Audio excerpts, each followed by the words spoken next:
Hello hello hello hello बच्चों, क्या हाल चाल। जरा एक बार चेक करके बताओ, ऑडियो और वीडियो क्लियर आ रही है क्या, सुनाई एवं दिखाई दे रहा है आपको प्रॉपर। बच्चों जरा एक बार चेक करके बताइएगा, क्या आप सभी प्यारे बच्चों को ऑडियो एवं वीडियो क्लियर सुनाई एवं दिखाई दे रही है। बच्चों चेक करके बताओ एक बार तो जरा। ठीक है ठीक है ठीक है, ओके। चलिए, तो जो भी बच्चे हमारे साथ जुड़े हुए हैं जरा एक बार कमेंट में कर दीजिए yes sir, audio and video clear है। जिन भी बच्चों को ऑडियो और वीडियो क्लियर आ रही है कमेंट कर दीजिए yes sir, everything is clear. ठीक है बेटा, चलो। तो आज 20वां लेक्चर मोल कॉन्सेप्ट का हम लोग लेकर के आ गए हैं प्यारे बच्चों। बहुत सारे कॉन्सेप्ट हमने इस चैप्टर के डिस्कस कर लिए हैं आपसे। ठीक है, क्लास 10th वाले जो बच्चे थे उनके लिए मैंने मैराथन भी डिजाइन किया था लास्ट संडे को। तो आपके छोटे भाई बहन जो क्लास 10th में हो, आप लोग एक बार उनसे बोलिएगा कि उस वीडियो को जाकर इस चैनल पर देखें, रिव्यू करें, तो क्या उनको हर एक चीज समझ में आ रही है। ठीक है बच्चों, बाकी आज आपकी क्लास शेड्यूल्ड है मोल कॉन्सेप्ट के लिए, लेक्चर नंबर 20 ये हो रहा है। जो भी बच्चा इस वक्त हमारे साथ ये वीडियो को देख रहा है एक बार कमेंट कर दीजिए, क्या आप सभी को ऑडियो और वीडियो क्लियर सुनाई एवं दिखाई दे रही है। कमेंट कर दीजिए यस सर, सुनाई दे रही है। चलिए, तो स्टार्ट करते हैं आज का ये लेक्चर बेटा। पिछले क्लासेस में हमने आपसे कुछ क्वेश्चंस डिस्कस किए थे कि अगर आपको कंसंट्रेशन डिस्कस करना है या फिर कंसंट्रेशन टर्म से रिलेटेड बहुत सारे क्वेश्चंस हमने डिस्कस किए थे। Mixing up of two different aqueous solution, जिससे हमने precipitation reaction, acid base neutralisation, ये सारी कहानियां डिस्कस की थी। उस पर बेस्ड क्वेश्चंस भी लास्ट क्लास में डिस्कस किया था। एक दो क्वेश्चन कराकर मैं फिर अगले टॉपिक्स पर आगे बढ़ूंगा आज। तो देख लेते हैं क्या क्या डिस्कस करना है हमको आज के इस लेक्चर में। तो प्यारे बच्चों, ये वो 3 टॉपिक्स हैं जो आज की क्लास में हमको डिस्कस करना है। क्या क्या है master? Molarity of pure liquid बच्चा आज हमको देखना है। Then molarity of ideal gas. आपने सुना होगा मोलैरिटी क्या होता है, moles of solute divided by volume of solution. तो अभी तक सॉल्यूशन की मोलैरिटी हम पढ़ते आए हैं। आज हम लोगों को प्योर लिक्विड की मोलैरिटी पढ़नी है, आइडियल गैस की मोलैरिटी पढ़नी है, उसके अलावा molarity of ideal gas in a gaseous mixture. इसका मतलब अगर एक गैसियस मिक्सचर है तो उसमें किसी भी आइडियल गैस की क्या मोलैरिटी होने वाली है। आज हम लोग ये 3 टॉपिक्स पर बेसिक डिस्कशन करने वाले हैं मेरे प्यारे बच्चों। तो आइए इस टॉपिक्स पर आगे बढ़ने से पहले पिछले क्लास को रिवाइज कराने के लिए आपको एक आध क्वेश्चन देते हैं, उसको सॉल्व करिए, फिर हम इन टॉपिक्स पर आगे बढ़ेंगे। जरा देखिए, सबसे पहला सवाल आपके स्क्रीन के ऊपर है। मैंने पिछले क्लासेस में इन सारे टॉपिक्स पर डिस्कस कर लिया है। क्वेश्चंस आपके सामने है, थोड़ा सा रिवीजन हो जाएगा, थोड़ा सा रिव्यू आपके लिए हो जाएगा। जरा क्वेश्चन देखिएगा बच्चों, क्या कह रहा है देखिएगा जरा। क्वेश्चन कह रहा है बच्चा कि 0.1 molar aqueous solution of Al2SO4 whole thrice. तो अल्युमिनियम सल्फेट का आपने 0.1 मोलर सॉल्यूशन लिया है and 0.2 molar solution of calcium chloride, sorry ठीक है। तो कैल्शियम क्लोराइड का कितना मोलर सॉल्यूशन लिया है, 0.2 मोलर। तो दो आपने सॉल्यूशंस लिए, एक तो Al2SO4 होल थ्राइस का और एक CaCl2 का। Are mixed such that the ratio of molarity of negative ions to the positive ions is 1.6। ये क्या कह रहा है क्वेश्चन? क्वेश्चन कह रहा है कि इन दोनों को मिक्स किया गया, जो दोनों सॉल्यूशंस थे उन दोनों को मिक्स किया गया, और जब मिक्स किया गया तो मिक्स करने के बाद जो negative ion to positive ion का जो रेशियो आ रहा है, किसका? मोलैरिटी का। Molarity of negative ions to positive ions को कितना आ रहा है? 1.6 आ रहा है। आपका यहां तक कहानी यही कह रहा है। Then calculate ratio of volume in which Al2SO4 whole thrice and calcium chloride solution are mixed. Assume no PPT is formed। तो क्वेश्चन आपसे कह रहा है कि अगर उनके negative ion to positive ion के मोलैरिटी का रेशियो 1.6 है, तो जरा बताइएगा आप क्या वॉल्यूम का रेशियो निकाल सकते हैं जिस वॉल्यूम में Al2SO4 होल थ्राइस और कैल्शियम क्लोराइड सॉल्यूशंस थे, प्रेजेंट थे। तो आपको मोलैरिटी का रेशियो दे रखा है, negative ions to positive ions, और आपसे जो इनिशियल सॉल्यूशंस थे उनके वॉल्यूम का रेशियो पूछ रहा है। तो मैंने आपसे लास्ट क्लासेस में काफी डिस्कशन करा दिया है, तो आपको 1.5 मिनट का समय देता हूं टाइमर चालू करके, जरा एक बार ट्राई करिएगा, फिर हम आपसे क्वेश्चन डिस्कस करते हैं। चलो बेटा, टाइमर चालू कर दिया जाए आप लोगों के लिए। 1.5 मिनट का समय आपके पास है, देखिएगा जरा, एक करके बताओ, फटाक से ट्राई करो। 1.5 मिनट का समय दे रहा हूं तुम्हें। चलो भैया, समय सीमा चालू हो गई है, जरा कैलकुलेट करके बताइए। Vikas Kumar, good morning sir. Very very good morning Vikas ji. क्या आप इस क्वेश्चन को देखकर सॉल्व कर पा रहे हैं? एक बार ट्राई करिएगा विकास जी। विकास बेटा एक बार सॉल्व आउट करो, क्या तुम ये क्वेश्चन देख के कर पा रहे हो? विकास गुड मॉर्निंग। और भी जो भी बच्चे हमारे साथ जुड़े हुए हैं जरा एक बार कमेंट कर दीजिए, बोलो भैया। कैलकुलेट करिए बेटा। आपके पास 1 मिनट का टाइम और है सर। ठीक ठीक, कमेंट करो भैया, जो भी बच्चा कर लिया जरा कमेंट करके बताइए, क्या आप सभी बच्चे इस क्वेश्चन को अटेम्प्ट कर पा रहे हैं क्या? 40 सेकंड का समय आप सभी के पास और से प्यारे बच्चों, 40 सेकंड का समय और है, करके बताओ, करके बताओ।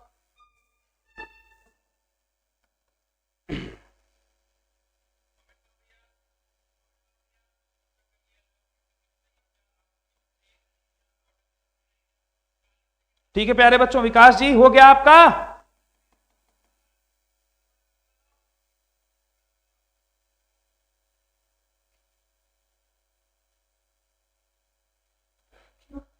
चलिए भैया 8 सेकंड का समय आपके पास और शेष है, समय सीमा समाप्त होने वाली है।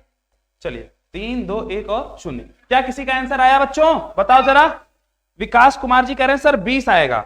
अच्छा 20 आएगा बेटा, V1/V2 का रेशियो पता नहीं, चेक करना पड़ेगा बेटा, चेक करना पड़ेगा विकास जी। देखिए करते हैं इसको सबसे पहले, चलिए आइए इसको चेक करते हैं। देखो बेटा आपको क्वेश्चन क्या दे रहा है, 0.1 molar aqueous solution of Al2SO4 whole thrice and 0.2 molar solution of calcium chloride are mixed such that the ratio of molarity of negative ions to the positive ions is 1.6। तो ध्यान से देखो, आपको दो सॉल्यूशंस गिवन है। कितना solutions given है? दो सॉल्यूशन। जो सबसे पहला सॉल्यूशन है प्यारे बच्चों वो किसका है? वो है Al2SO4 होल थ्राइस का। तो Al2SO4 होल थ्राइस का ये देखो आपको निकालना क्या है, वॉल्यूम का रेशियो। तो मान लेते हैं Al2SO4 होल थ्राइस का जो सॉल्यूशन है उसका वॉल्यूम है V1। उसका वॉल्यूम कितना है बच्चों? V1 litre. V1 ये लीटर में मैं मान रहा हूं, V1 ठीक है, ये लीटर में। चलिए एक सोल्यूशन चाहिए था मेरे पास, दूसरा सोल्यूशन कौन था सर? कैल्शियम क्लोराइड का था। तो कैल्शियम क्लोराइड सोल्यूशन का मान लीजिए कि वॉल्यूम है V2 लीटर। कितना है भैया? V2 litre. अब हमको यही V1/V2 चाहिए, ठीक है, V2 लीटर। अब देखो, अच्छा फिलहाल अभी आगे बढ़ते हैं, देखिएगा जरा गौर से। और अगर इसका वॉल्यूम V1 है, इसका वॉल्यूम V2 है, तो टोटल वॉल्यूम कितना आ जाएगा सोल्यूशन का? टोटल वॉल्यूम जब भाई आपने किया क्या, आपने Al2SO4 होल थ्राइस को मिक्स किया और आपने कैल्शियम क्लोराइड को मिक्स किया, जब दोनों को मिक्स कर दोगे तो वॉल्यूम तो टोटल सॉल्यूशन का दोनों का समेशन ही आएगा। तो टोटल वॉल्यूम कितना आ जाएगा? टोटल वॉल्यूम आ जाएगा मेरे बच्चों, टोटल वॉल्यूम ऑफ सॉल्यूशन कितना आ जाएगा? टोटल वॉल्यूम ऑफ सॉल्यूशन आ जाएगा लाल V1 प्लस V2। बोलो क्या आपको इतना समझ में आया कि टोटल वॉल्यूम कितना आ जाएगा? इतनी कहानी आपको क्लियर है क्या? मैंने माना है कि Al2SO4 होल थ्राइस का वॉल्यूम V1 था, कैल्शियम क्लोराइड का V2 था, तो टोटल वॉल्यूम कितना आ जाएगा मिक्स करने के बाद? V1 plus V2। ठीक है मास्टर, अब ध्यान समझिए क्वेश्चन क्या कह रहा है। क्वेश्चन आपसे क्या पूछना चाह रहा है? Calculate the ratio of volume in which this and this are mix. तो आपको वॉल्यूम का रेशियो पूछ रहा है, V1/V2 पूछ रहा है। ठीक है सर, तो सबसे पहले देखिए वॉल्यूम का रेशियो कैसे निकलेगा। उसके लिए क्वेश्चन ने आपको दे रखा है चीज, मोलैरिटी।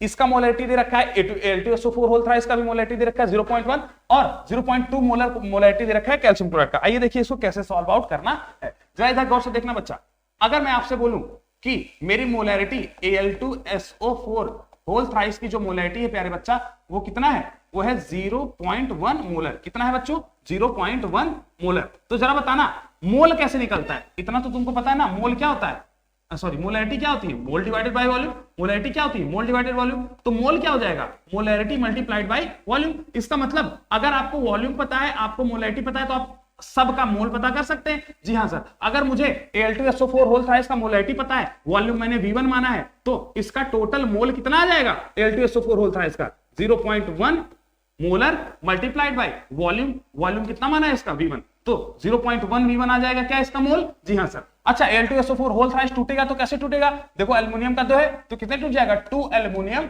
3 प्लस 3 या फिर 3 प्लस या फिर प्लस 3 जो भी आप लिखना चाहें। 2 एल्युमिनियम प्लस 3 प्लस किस में टूटेगा? SO4 कितना है? 3, तो 3SO4 2 माइनस में टूट जाएगा। तो ऐसे टूटेगा इसका। अब जरा मुझे बताइएगा, अगर इसका 0.1 V1 है तो ये इसका कितना मोल बनेगा? 2 मल्टीप्लाइड बाई 0.1 V1। अरे भाई 0.1 V1 Al2SO4 होल थ्राइस का मोल था। इसका अगर 1 मोल रहता है तो इसका कितना बनता है? 2 मोल। इसका 2 मोल होगा तो इसका 4 मोल, इसका 10 होगा तो उसका 20, मतलब डबल बन रहा है। तो इसका 0.1 है तो इसका कितना हो जाएगा? 2 मल्टीप्लाइड बाई 0.1 V1। बोलो बात समझ में आ गई क्या? तो आपने मोल किसका निकाल लिया? एल्युमिनियम प्लस का। वैसे आप सल्फेट का मोल भी निकाल सकते हो, कितना आ जाएगा? 3 मल्टीप्लाइड बाई 0.1 V1। तो यहां से आपको देखो मोल्स ऑफ, देखो यहां से आपको क्या पता चल गया? मोल्स ऑफ एल्युमिनियम प्लस 3, यानी कि पॉजिटिव वाले का मोल पता चल गया क्या? कितना है? मल्टीप्लाइड बाय 0.1v1 करेंगे तो क्या आ जाएगा 0.2v1। साइमल्टेनियसली आपको मोल्स ऑफ SO4 2 माइनस, जो इसमें नेगेटिव आयन था उसका भी मोल आप पता कर सकते हैं, कितना है 0.3v1। तो मोल्स ऑफ एल्युमिनियम +3 जो कि पॉजिटिव आयन है इसका, और मोल्स ऑफ SO4 2 माइनस जो कि नेगेटिव आयन है इसका, दोनों का मोल पता लग गया। ठीक है सर, ऐसे आप कैल्शियम क्लोराइड के भी एक एक कंस्टिट्यूएंट का मोल निकाल सकते हैं। जी हाँ मास्टर, निकाला जा सकता है। कैसे निकलेगा, देखो कैल्शियम क्लोराइड टूटता है किसमें, कैल्शियम +2 + 2Cl माइनस में टूटता है। देखो भैया ये 1 है तो 1 में टूटेगा, वो 2 है तो उसका 2 आयन आएगा। ठीक है सर, ये इसका ब्रेकडाउन है। अब देखो आपको ये कितना मोलर दे रखा है 0.2 मोलर, अगर मैंने इसका वॉल्यूम V2 माना है तो ये कितना मोल हो जाएगा 0.2 V2। कितना हो जाएगा, इसका मोल हो गया कैल्शियम क्लोराइड का 0.2 V2। अब देखो अगर ये 1 मोल है तो ये एक मोल कैल्शियम प्लस तो बनाएगा, या फिर ऐसा कह दीजिए कि अगर कैल्शियम क्लोराइड का 1 मोल है तो उसमें कैल्शियम +2 कितना होगा 1 मोल में निकलेगा। बोलो बात समझ में आ गया। और अगर कैल्शियम क्लोराइड 1 मोल है तो उसमें क्लोरीन माइनस कितना निकलेगा, या फिर क्लोराइड आयन कितना निकलेगा 2 मोल निकलेगा। ये 1 है तो ये 2 बनेगा, ये 1 है तो ये 1 बनेगा। तो सोच के देखो अगर ये 0.2 V2 है तो ये भी तो उतना ही बनेगा, कितना बन जाएगा 0.2 V2। और ये कितना बनेगा, 1 से 2 बनता है, 2 से 4 बनेगा, 10 से 20 बनेगा, मतलब डबल बन रहा है। तो ये 0.2 V2 से कितना आ जाएगा 2 मल्टीप्लाइड बाई 0.2 V2, इसका डबल आ जाएगा। तो यहां से आपको कैल्शियम प्लस और क्लोरीन माइनस का टोटल मोल पता चल गया। तो आप लिख सकते हैं मोल्स ऑफ कैल्शियम +2 कितना आ गया, देखो 0.2 V2 आ गया क्या। ठीक है सर, मोल्स साइमल्टेनियसली आपको मोल्स ऑफ Cl माइनस पता चल गया क्या, कितना है Cl माइनस का मोल, 2 मल्टीप्लाइड बाय 0.2 कितना आ जाएगा 0.4 V2। अब ध्यान से समझिए, आपको जो Al2SO4 होल था इसका, उससे मैंने पॉजिटिव आयन का कितना मोल है, नेगेटिव आयन का कितना मोल है वो निकाल लिया। कैल्शियम क्लोराइड जो दिया था उसमें पॉजिटिव आयन और नेगेटिव आयन का कितना मोल है वो निकाल लिया। तो टोटल पॉजिटिव आयन और टोटल नेगेटिव आयन का मोल निकाला जा सकता है, बिल्कुल निकाला जा सकता है सर। अब ध्यान समझो बेटा, आपको क्वेश्चन क्या कह रहा है कि दोनों के मोलैरिटी का ratio positive divided by negative, ये जो पॉजिटिव आयन मोलैरिटी का रेशियो आपको दिया हुआ है कितना, देखिए positive ion negative ion divided by positive ion, इसके मोलैरिटी का रेशियो दे रखा है। Molarity of negative ion divided by positive ion कितना है 1.6। अब मोलैरिटी निकलती कैसे है जरा बताना, मोलैरिटी कैसे निकलती है, मोल डिवाइडेड बाय वॉल्यूम। अब आपको मोल तो पता ही चल गया है किसका, पॉजिटिव आयंस का, पॉजिटिव आयंस का मोल पता चल गया है, और पॉजिटिव आयंस का वॉल्यूम भी आपको पता चल जाएगा। अच्छा, पॉजिटिव और नेगेटिव आयंस होंगे कहां, कितने वॉल्यूम में होंगे। अब जरा सोचिए, आपने Al2SO4 डाला होल थ्राइस और साइमल्टेनियसली आपने क्या डाला कैल्शियम क्लोराइड, और आपने क्या डाला कैल्शियम क्लोराइड। देखो ये 2 चीज तुमने डाला, तो जो पॉजिटिव और नेगेटिव आयन होंगे वो तो पूरे वेसल के वॉल्यूम में होंगे ना।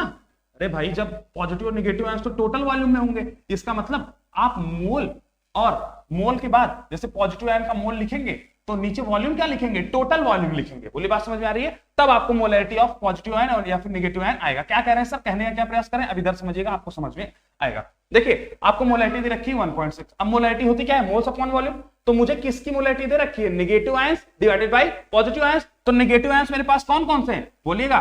देखो मोलैरिटी कैसे निकलेगी, molarity of negative ions, molarity किसकी है, नेगेटिव आयंस कौन कौन से है, देखो 2 है तुम्हारे पास नेगेटिव आयंस, एक तो यहां से Cl माइनस और एक नेगेटिव आयन यहां से आएगा SO4 2 माइनस। तो मोलैरिटी ऑफ नेगेटिव आयंस का मतलब क्या है, molarity of SO4 2 minus plus molarity of Cl minus divided by molarity of positive ion. Molarity of positive ion, positive ion की मोलैरिटी किसके बारे में बात कर रहा है, तो पॉजिटिव आयन की मोलैरिटी का क्या मतलब है, इसमें से क्या आ जाएगा Al+3 और कैल्शियम क्लोराइड में से कैल्शियम प्लस का, तो molarity of aluminium +3 plus calcium +2। इसको जब आप डिवाइड करते हैं तो मोलैरिटी इसकी डिवाइडेड बाय मोलैरिटी इसकी is equals to 1.6 divided by 1। यही रेशियो तो हमें दिया हुआ है प्यारे बच्चों। बोलो बात समझ में आ रही है क्या। अब ये मोलैरिटी निकलेगी कैसे, अब ध्यान समझो, SO4 का मोल पता है, क्लोरीन का मोल पता है, तो दोनों को ऐड कर देंगे तो टोटल मोल आ जाएगा पॉजिटिव का। साइमल्टेनियसली ऐसे ही एल्युमिनियम +3 का मोल पता है, कैल्शियम +2 का मोल पता है, दोनों को ऐड कर देंगे तो पॉजिटिव का टोटल मोल आ जाएगा। अब ध्यान समझो, नेगेटिव का total mole divided by total volume, negative का मोलैरिटी आ जाएगा। वैसे ही पॉजिटिव का total mole divided by positive का टोटल वॉल्यूम, पॉजिटिव की मोलैरिटी आ जाएगी, तो नेगेटिव की मोलैरिटी डिवाइडेड बाय पॉजिटिव की मोलैरिटी, वही तो रेशियो दिया हुआ है। इसका मतलब हम इसके मोल प्लस इसके मोल करके टोटल डिवाइड कर दें किससे, टोटल वॉल्यूम से, आ जाएगा हमारा मोलैरिटी। तो देखिए कैसे आ जाएगा, SO4 का क्या मोल था बोलो, देखो SO4 का क्या मोल था, सबसे पहले negative ion bye positive ion है, तो SO4 नेगेटिव आयन है, SO4 2 माइनस का क्या मोल है 0.3 V1 और यहां पर नेगेटिव क्या है 0.4 V2, तो क्या आ जाएगा, देखिए क्या आ जाएगा मोलैरिटी, बोलो पहले पॉजिटिव नेगेटिव आयन का ऊपर लिखते हैं, क्या था 0.4 V1 प्लस 0.3 V2, यही था ना, देखो गौर से सर, इसका है 0.3 V1 है, SO42 माइनस का क्या है 0.3 V1 और कहां गया, हाँ इसका है 0.4 V2, 0.3 V1 और 0.4 V2, तो 0. उल्टा लिख दिया हमने, इसको सही करिए, 0.3 V1 प्लस 0.4 V2, ये क्या गया टोटल मोल्स किसके, नेगेटिव आयंस के, इसको जब आप डिवाइड करेंगे टोटल वॉल्यूम से, वो टोटल वॉल्यूम है क्या V1 प्लस V2, अब ये क्या गया मोलैरिटी ऑफ नेगेटिव आयंस, अब इसको डिवाइड करिए molarity of positive ions, positive ions की मोलैरिटी निकाल लीजिए भैया, पॉजिटिव आयंस यहां पर कौन है Al+3, उसका कितना है मोल 0.2 V1, वैसे ही यहां पर पॉजिटिव आयन का मोल कितना है 0.2 V2, ध्यान से समझो, तो क्या लिखेंगे आप 0.2 V1 प्लस 0.2 V2, क्या आ जाएगा total moles 0.2 V1 plus 0.2 V2, ये क्या आ जाएगा टोटल पॉजिटिव मोल्स, जब आप इसको डिवाइड कर देंगे V1 प्लस V2 से तो मोल्स अपॉन वॉल्यूम हो गया, ध्यान से समझिए, moles of negative ion divided by total volume, क्या आ गया molarity of negative ion divided by moles of positive ion divided by total volume, ये क्या आ गया मोलैरिटी ऑफ पॉजिटिव आयन, तो molarity of negative ion divided by molarity of positive ion, इसको आप is equal to कर दीजिए 1.6 divided by 1 के, इसका रेशियो आपको पता चल गया है प्यारे बच्चों, जैसे आप इसको काटेंगे तो यहां से आपको क्या दोनों को क्या हो जाएगा कट जाएगा, जब अरे भाई ये तो सेम ही है ना, तो ये कट जाएगा, जब ये कट जाएगा तो यहां से आप देखिए आपको क्या निकल के आ गया 0.3 V1 plus 0.4 V2 divided by 0.2 V1 plus 0.2 V2 is equal to 1.6 divided by 1, ये बन गया आपकी इक्वेशन। अब इसकी सॉल्व करने की जिम्मेदारी आपकी है विकास जी, ठीक है बच्चों, तो इसकी सॉल्व करने की जिम्मेदारी आपकी है, आप इसको सॉल्व कर लीजिए, यहां से आपको देखिए ना आपको दो इक्वेशन मिल जाएंगे, आप इधर इसको मल्टीप्लाई करोगे ना तो आपको दोनों मिल जाएगा, उसके बाद मतलब सेम टाइप का दो वेरिएबल है और आपके पास दो चीजें दो वैल्यू भी है, तो आप दोनों को इक्वेट कर दीजिएगा, आपको V1 अपॉन V2 का आंसर मिल जाएगा। तो इस तरीके से आप V1 अपॉन V2 निकाल सकते हैं, V1 अपॉन V2 ही तो आपको पूछा था कि वॉल्यूम का रेशियो बताइए, आप इसको कैलकुलेट कर लेंगे क्या, ये कैलकुलेट करने की जिम्मेदारी तुम्हारी है, मैं नहीं करूंगा, अब यहां से आपको मैंने समझा दिया, यहां से गणित है, गणित समझाना मेरा काम नहीं है, ठीक है, तो आप इसको कर लीजिए, सॉल्व आउट करिए, देखिए V1 अपॉन V2 क्या आता है, ठीक है, कैसे किया वो मैं आपको बता दे रहा हूं, नहीं सर ठीक, अप्रोच क्या थी देखिएगा जरा, मुझे क्या दे रखा था बच्चा मोलैरिटी का रेशियो, तो मोलैरिटी के रेशियो तक मैं कैसे पहुंचा, सबसे पहले मैंने वॉल्यूम मान लिया दोनों सॉल्यूशंस का V1 और V2, टोटल वॉल्यूम ये निकल के आ गया, तो मोलैरिटी के रेशियो तक जाना था, तो सबसे पहले मैंने इन सबके मोल निकाले, पॉजिटिव वाले के ये मोल आ गए, सब में से दोनों आयंस, दोनों आपके सॉल्यूशन में पॉजिटिव आयंस थे, तो दोनों सॉल्यूशन से मैंने पॉजिटिव और नेगेटिव का मोल निकाल लिया, यहां पर इस पॉजिटिव का मोल इतना है, नेगेटिव का मोल इतना है, वैसे ही इस वाले सॉल्यूशन में पॉजिटिव का मोल इतना है, नेगेटिव का मोल इतना है, तो इससे मुझे टोटल नेगेटिव का मोलैरिटी और टोटल पॉजिटिव का मोलैरिटी डिवाइड करना था, टोटल मोलैरिटी कैसे आएगा total moles divided by volume, तो टोटल मोल्स यहां पर देखिए negative divided by total moles positive, और उनका वॉल्यूम से मैंने डिवाइड कर दिया, तो कैसे डिवाइड करेंगे total moles divided by total volume V1 plus V2,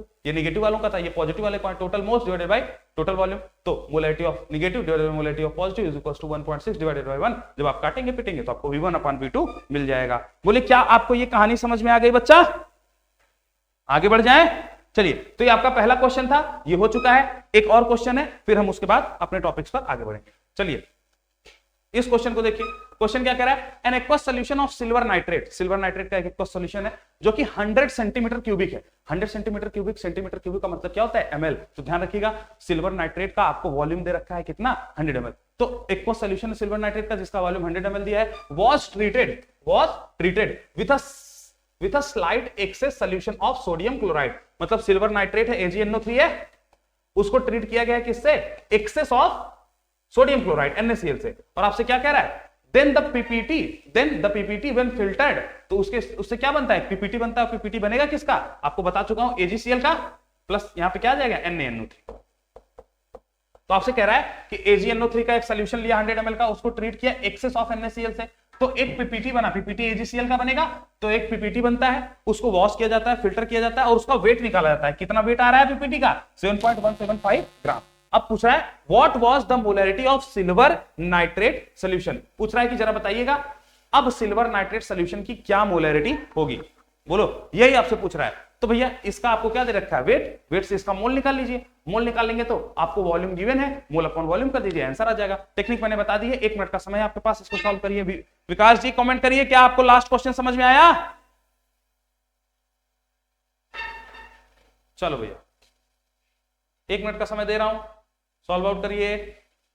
देखो क्लियर है क्या ऑडियो और वीडियो? थोड़ा सा लाइट कटी, मुझे चेक कर लेना क्या ऑडियो और वीडियो क्लियर है, स्ट्रीमिंग चालू है? हाँ ठीक है, ओके, फाइन फाइन फाइन। जो भी बच्चा जुड़ा हुआ है जरा एक बार कमेंट कर देगा, हाँ सर सब चीजें समझ में आ रही हैं। ये क्वेश्चन आपके पास AgCl का वेट दिया रखा है, उससे आपको बताना है कि मोलैरिटी क्या होगी उसकी, इसकी मोलैरिटी बतानी है।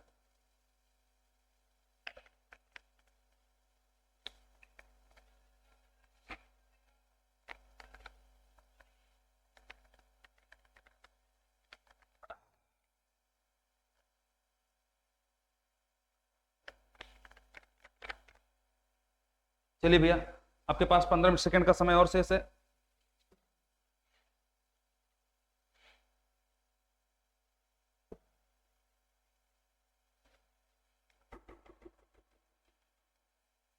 किया जाए सॉल्व, चलिए समय सीमा समाप्त हो गई, सॉल्व आउट करते हैं। तो मुझे क्या दे रखा है भैया, N aqua solution of silver nitrate 100 centimetre cubic. तो ये हमको दे रखा है कि सिल्वर नाइट्रेट इतना ml है, ठीक है। अब हमसे कह रहा है was treated with slight excess solution of sodium chloride, sodium chloride के साथ ट्रीट किया जाएगा, बिल्कुल मास्टर। तो AgNO3 को सिल्वर क्लोराइड के साथ ट्रीट करेंगे तो AgCl का प्रेसिपिटेट बन जाएगा, ठीक है। प्रेसिपिटेट का वेट दे रखा है इतना ग्राम, पूछ रहा है what is the molarity of silver nitrate. हमको इसका वेट दिया है और इसकी मोलैरिटी पूछ रहा है, ठीक है सर। आइए सॉल्व करते हैं। देखिए भैया आपको क्या दिया है, सिल्वर नाइट्रेट AgNO3, AgNO3 को ट्रीट किया गया है एक्सेस ऑफ सोडियम क्लोराइड से, मतलब सोडियम क्लोराइड ज्यादा है, ठीक है। उससे क्या बन गया है आपका भैया, दो चीज बनेगा, AgCl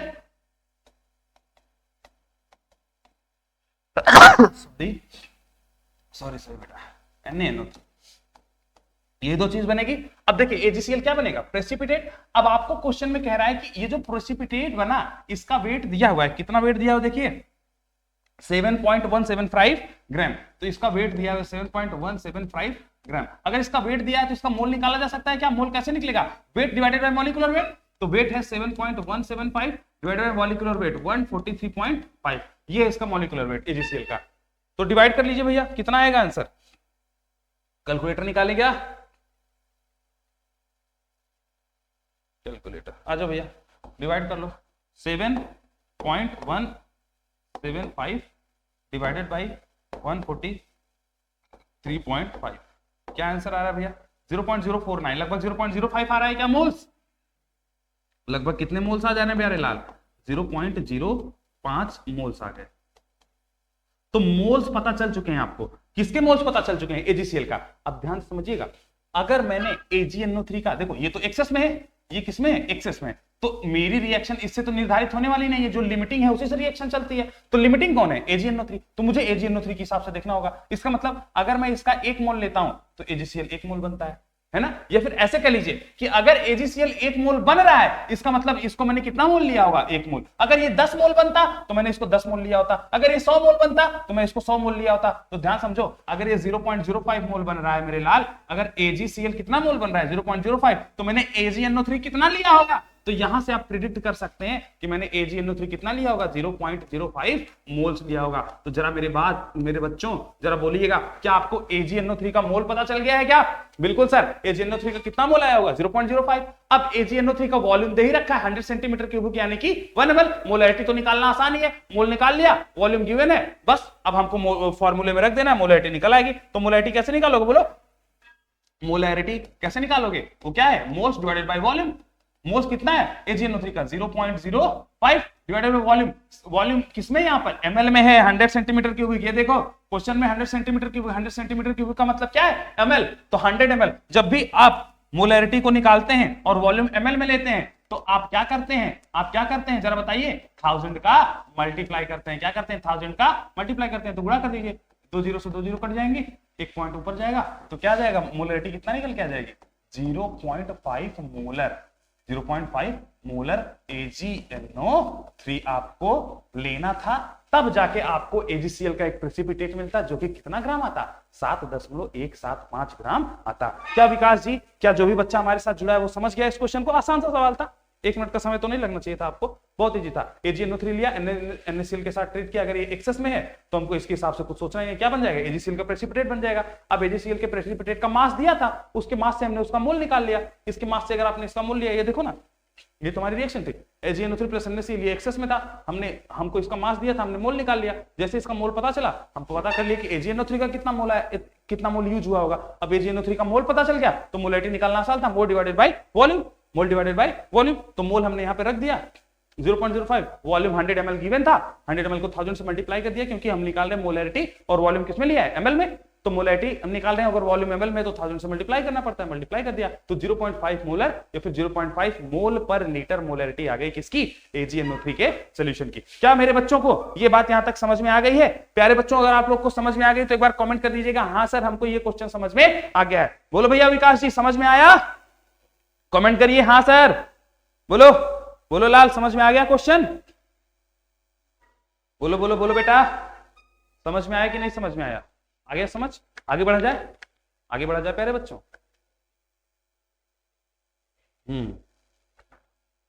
चलिए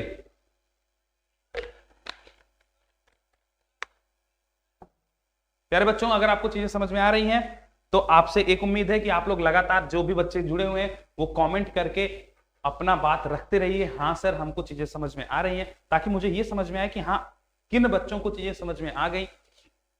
क्या हमको और स्लो तो नहीं करना है रफ्तार, या और रफ्तार बढ़ानी तो नहीं है, वो आपके पेस पे निर्भर करेगी, है ना। मैं एक आध स्टेप खा ले जाऊंगा, अगर आपको अच्छे से समझ में आ रहा होगा तो खटाखट कर देंगे, अगर आपको धीरे समझ में आ रहा होगा तो एक आध स्टेप ज्यादा बढ़ा कर लिखा जाएगा, ताकि आपको चीजें और अच्छे से समझ में आए। तो अगर आपका कमेंट ही नहीं आएगा तो मैं कैसे इस चीज को प्रेडिक्ट कर पाऊंगा? ठीक है बच्चा, तो चलिए बताइए आगे बढ़ा जाए, हम लोग आगे बढ़े क्या? चलिए ठीक है, तो आज का पहला टॉपिक हमारे क्लास का ये आने वाला है, वो क्या है, molarity of pure liquid. Molarity of pure liquid क्या होता है सर? अब सुनो, अभी तक तो आपने सॉल्यूशन की मोलैरिटी पढ़ी थी कि सर अगर सॉल्यूशन में कुछ सॉल्यूट है, वो कुछ वॉल्यूम में डिसॉल्व है, तो हम उसकी मोलैरिटी निकाला करते थे, moles of solute divided by volume of solution in litres करके।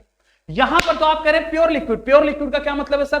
प्योर लिक्विड का मतलब अगर मैं आपसे बोलूं कि वाटर की मोलैरिटी बताओ, तो वाटर की मोलैरिटी कैसे बताएंगे सर, उसमें तो सॉल्यूट है ही नहीं। हाँ, इसीलिए जरूरी है, जरूरी इसलिए है क्योंकि इस पे जेई ने क्वेश्चन पूछ रखा है, इसलिए आपके जरूरी है। जरूरी क्यों है भैया? प्योर लिक्विड का भी मोलैरिटी आपको निकालने आना चाहिए। तो प्योर लिक्विड की मोलैरिटी क्या होती है? स्टेटमेंट पढ़ना। स्टेटमेंट कह रहा है, स्टेटमेंट क्या कह रहा है, देखो जरा गौर से।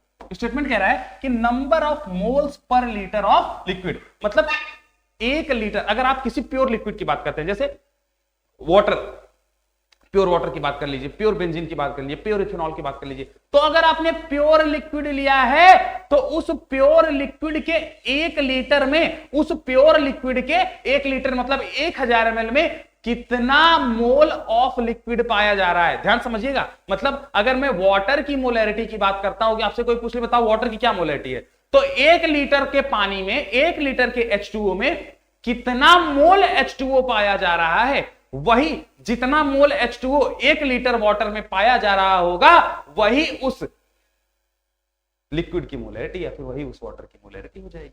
क्या प्यारे बच्चों, ये बात आपको समझ में आ रही है क्या? अगर आपसे कोई पूछे बताओ बेंजीन की क्या मोलैरिटी है, तो कैसे निकालोगे?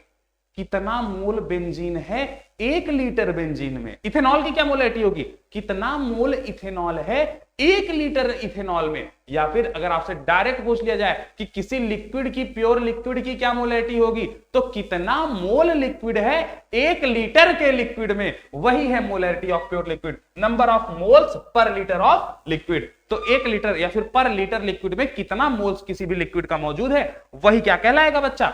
आपके उस लिक्विड की मोलैरिटी कहलाएगी। जैसे एग्जांपल के लिए आपके पास लिखा है मोलैरिटी ऑफ प्योर लिक्विड, तो मोलैरिटी ऑफ प्योर लिक्विड में सबसे पहले हम लोग निकालने वाले हैं मोलैरिटी ऑफ वाटर। ठीक है, मोलैरिटी ऑफ प्योर लिक्विड, यहां पे इसको करेक्ट करो, मोलैरिटी ऑफ प्योर लिक्विड की जगह यहां पे करिए मोलैरिटी ऑफ वाटर।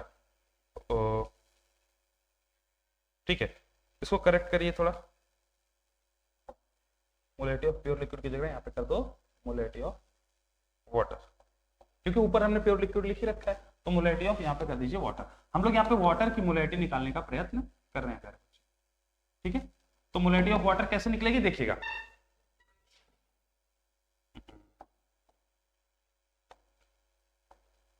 ठीक है प्यारे बच्चों, देखो भैया मोलैरिटी ऑफ वाटर कैसे निकलेगा।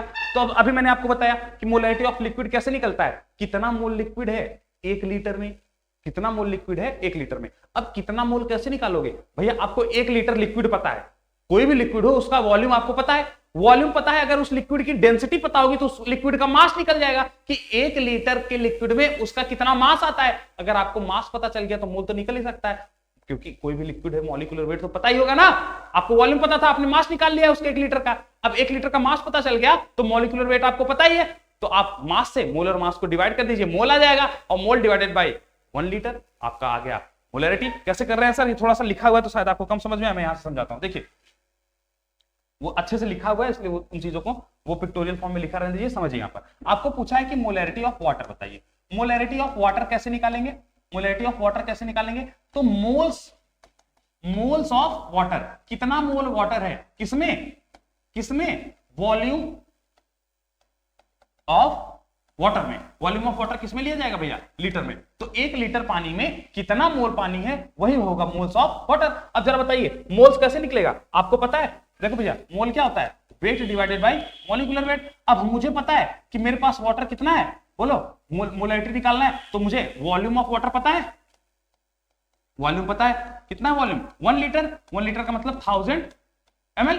अब मुझे देखो वाटर की जो डेंसिटी होती है बच्चा, डेंसिटी होती है 1 ग्राम पर ml, कितना डेंसिटी होती है 1 ग्राम पर ml। तो अगर मुझे उसका वॉल्यूम पता है तो मास भी पता चल सकता है, तो मास कैसे निकलेगा, बोलो भैया मास कैसे निकलेगा, मास निकल जाएगा, देखो डेंसिटी क्या होती है मास अपॉन वॉल्यूम, तो यहां से मास कैसे निकल जाएगा, डेंसिटी मल्टीप्लाइड बाय वॉल्यूम, तो mass will be equal to density of water multiplied by volume of water. Density है 1 gram per ml multiplied by volume of water क्या है 1000 ml, तो ml से उड़ गया, क्या आ गया 1000 ग्राम। ये तो आपको पता ही है ना, ये तो हमारे बच्चे सबको पता है कि अगर 1000 ml पानी है तो उसका वेट भी 1000 ग्राम ही होगा, ये तो सारे बच्चों को पता होता है। तो हालांकि जिस भी लिक्विड का डेंसिटी बदलेगा उसका मास अपने आप बदलता चला जाएगा। तो मेरा मास या वेट ऑफ वाटर कितना आ गया, मास ऑफ वाटर कितना आ गया भैया 1 लीटर में 1000 ग्राम, 1000 ग्राम ये क्या आ गया मेरा मास। तो मोल नहीं निकाल लोगे इससे, बिल्कुल मोल ऑफ वाटर निकाल लोगे, बिल्कुल मास पता चल गया तो आप डिवाइड कर दीजिए, मास कितना है या फिर वेट कितना है 1000 gram divided by molecular weight कितना होता है 18, तो ये आ गया मेरा मोल्स ऑफ वाटर। अब देखो ना भैया 1000 ml में कितना मास आया 1000 ग्राम, 1000 ml में अगर 1000 ग्राम मास आ गया तो उसका मोल निकल गया 1000/18।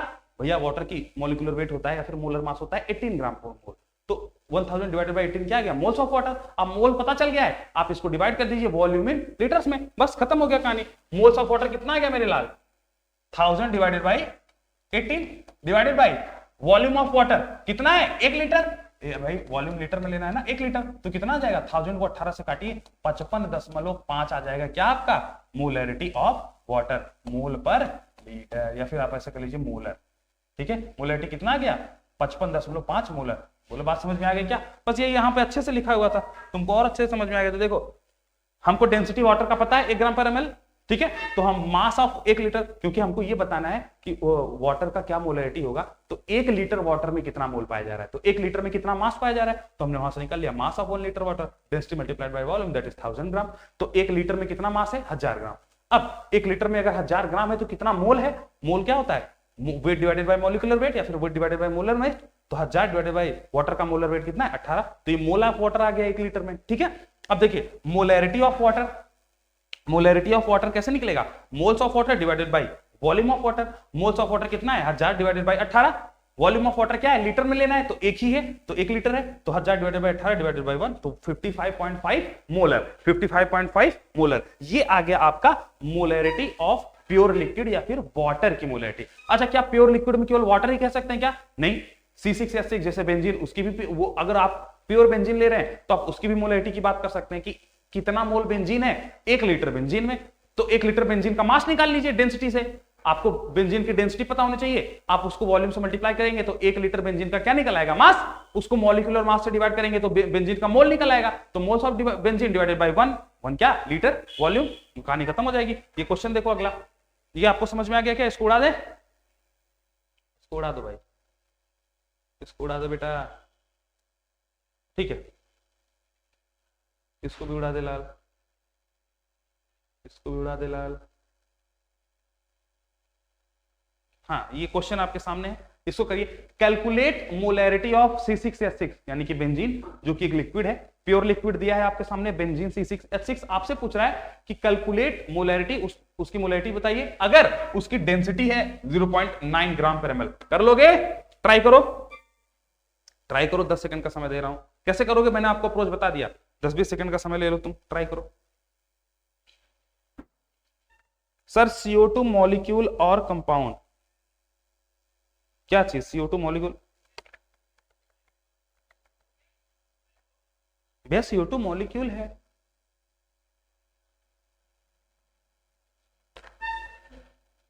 CO2 का अगर आप केवल एक यूनिट की बात करते हैं तो मॉलिक्यूल है जिसमें एक कार्बन और 2 ऑक्सीजन है। लेकिन अगर आप वही एक पूरा, आपने क्या भर लाया है, मान लो कि एक पूरा इतना बड़ा बॉटल लिया, उसी में पूरा CO2 ही भरा है, तो आप कहेंगे कि भैया इस बॉटल में CO2 कंपाउंड भरा हुआ है। ध्यान समझिएगा अंतर क्या है, एक थोड़ा छोटा क्वांटिटी को बताता है, एक बड़ी मेजर क्वांटिटी को बताता है। तो ये बातें हमने आपको पहले डिस्कस करवा दी हैं जब हम इस चैप्टर को स्टार्ट कर रहे थे, some basic concepts of chemistry, तो वहां पे ही एटम, मॉलिक्यूल, कंपाउंड सब डिस्कशन हो चुका है। तो ध्यान रखिएगा, अगर CO2 के एक यूनिट, एक एंटिटी की बात करते हैं तो एक कार्बन और 2 ऑक्सीजन से बना है, तो वो एक CO2 जिसमें केवल एक कार्बन और 2 ऑक्सीजन है, आप उसको क्या कहेंगे? Molecule of CO2। लेकिन अगर एक बॉटल CO2 आ जाए जिसमें बहुत सारे CO2 हैं तो कंपाउंड की है बात हो जाएगी। बोलो कहानी समझ में आ गई? या फिर बंच ऑफ CO2।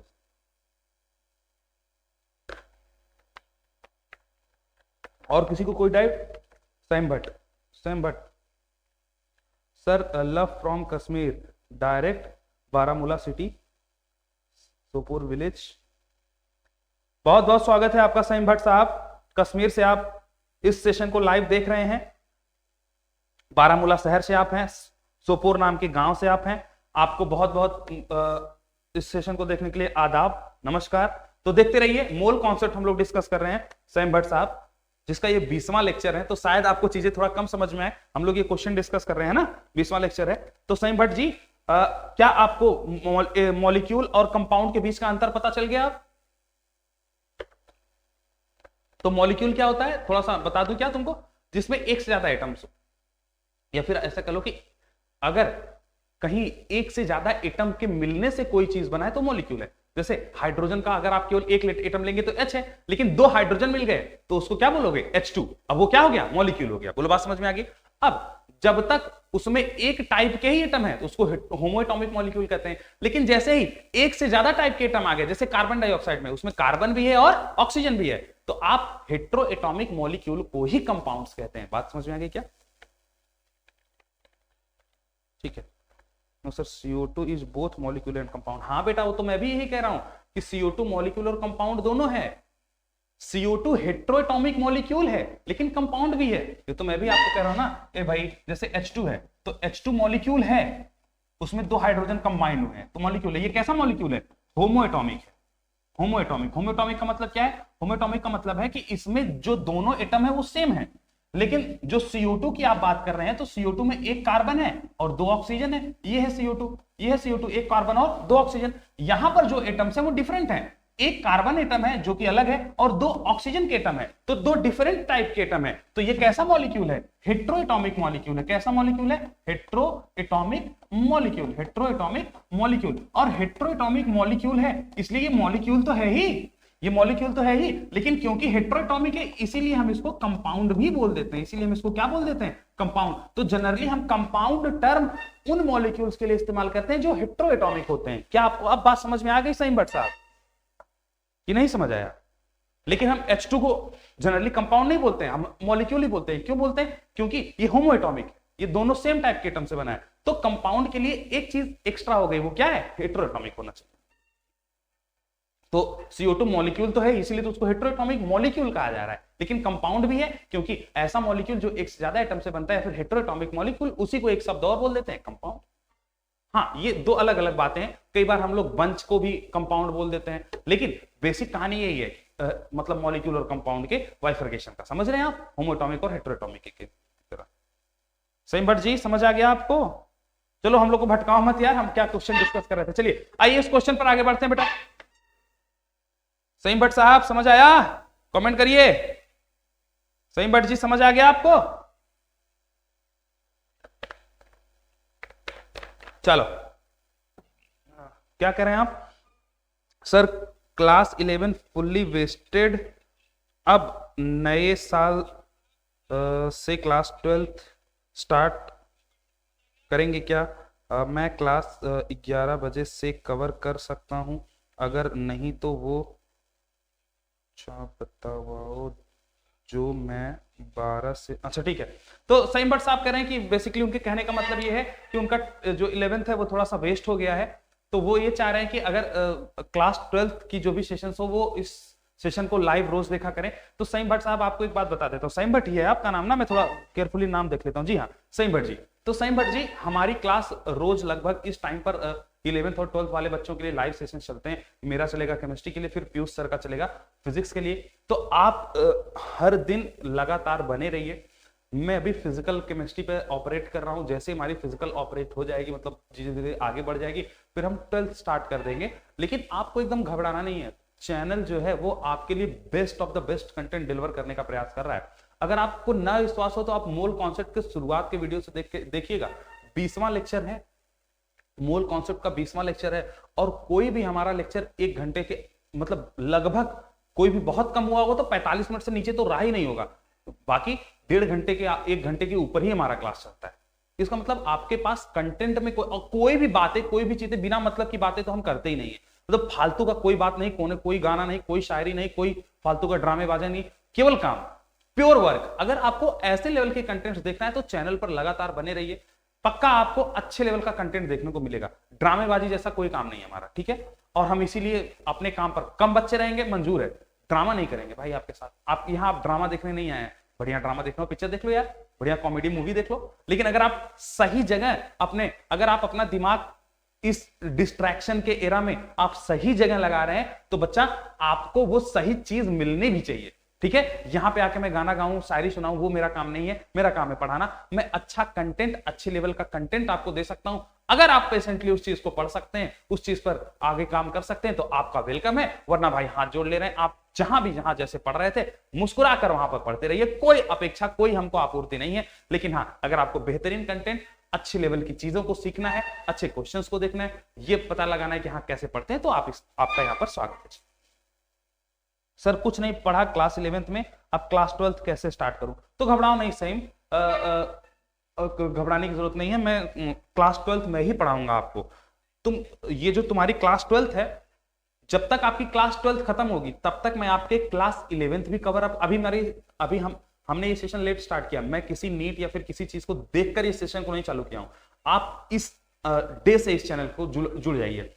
मतलब ये जो केमिस्ट्री का मेरा सेशन चल रहा है ना बच्चा, ये 11th के लिए अभी तो चल रहा है, लेकिन फिलहाल सुनना, आपके 12th कंप्लीट होने तक सही जी ये पूरा सेशन 11th प्लस 12th साथ में कंप्लीट हो जाएगा। इसलिए आपको एकदम घबराने की जरूरत नहीं है, एकदम पेशेंटली पढ़ते जाओ बस।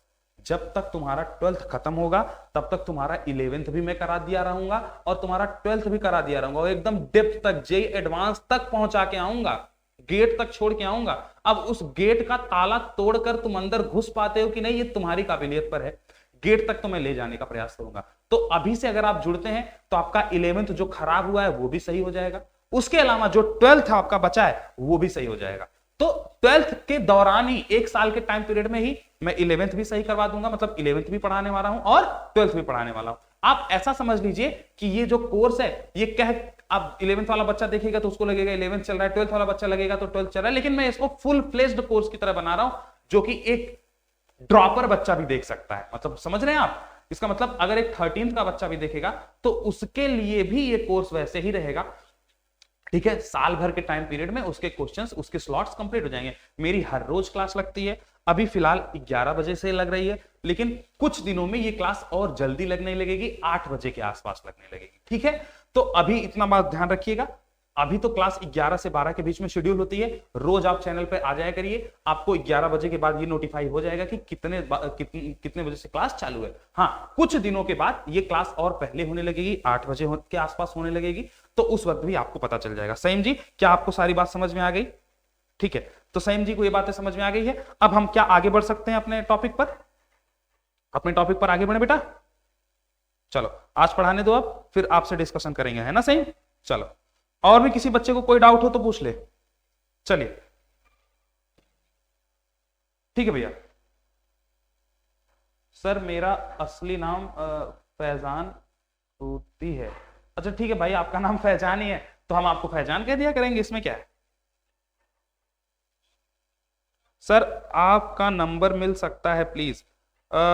देखता हूं मैं, अगर पॉसिबल हुआ इंस्टीट्यूट से बात करना पड़ेगा ना आपको देने से पहले, तो मैं अवेलेबल करवा दूंगा, मैं कोचिंग का नंबर अवेलेबल करवा दूंगा आपके लिए, ठीक है सैम, तो घबराने की जरूरत नहीं है। मैं आपको संस्थान का नंबर अवेलेबल करा दूंगा, तो आप वहां से अगर पॉसिबल होगा तो मेरा नंबर भी आपको अवेलेबल करा देंगे, घबराने की जरूरत नहीं है, ठीक है बेटा। चलिए आगे बढ़ते हैं सेम। चलो इस क्वेश्चन को देखिए अब। Calculate molarity of benzene, density दिया हुआ है और हमको दिया हुआ है डेंसिटी उसका दे रखा है 0.9 ग्राम पर।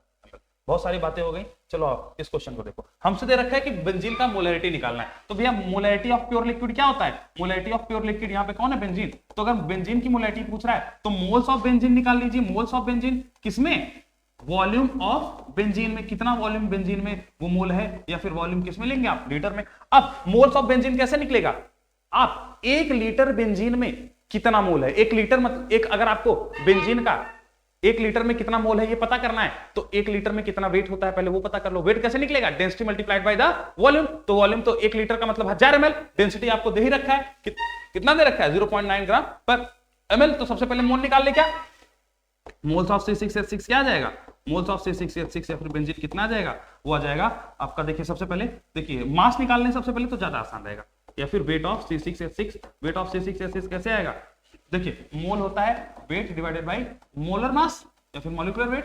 तो हमारा वेट क्या आ जाएगा, वेट कैसे आ जाएगा, मोल मल्टीप्लाइड, क्या निकल रहे हैं, मास निकल रहे हैं ना, तो मोल्स मल्टीप्लाइड बाय द, हाँ अरे भाई ये फॉर्मूला कहां से निकाल रहा हो, तो मैं कहा भाई मोल्स तो पता ही नहीं है। देखो डेंसिटी से निकालना है, डेंसिटी क्या है, मास डिवाइडेड बाय वॉल्यूम। तो यहां से मास निकल के आ जाएगा, मास आ जाएगा density multiplied by the volume. Volume मुझे पता है कि कितना है वॉल्यूम, 1000 ml, वॉल्यूम कितना है 1000 ml, और डेंसिटी मुझे दे रखी है डेंसिटी कितना है 0.9, तो डेंसिटी दे रखी है 0.9 ग्राम पर ml। तो बस आप डिवाइड कर दीजिए, दोनों को मल्टीप्लाई कर देंगे, आपको मास निकल के आ जाएगा। मास कितना आ जाएगा, मास आ जाएगा density of C6H6 multiplied by the volume of C6H6।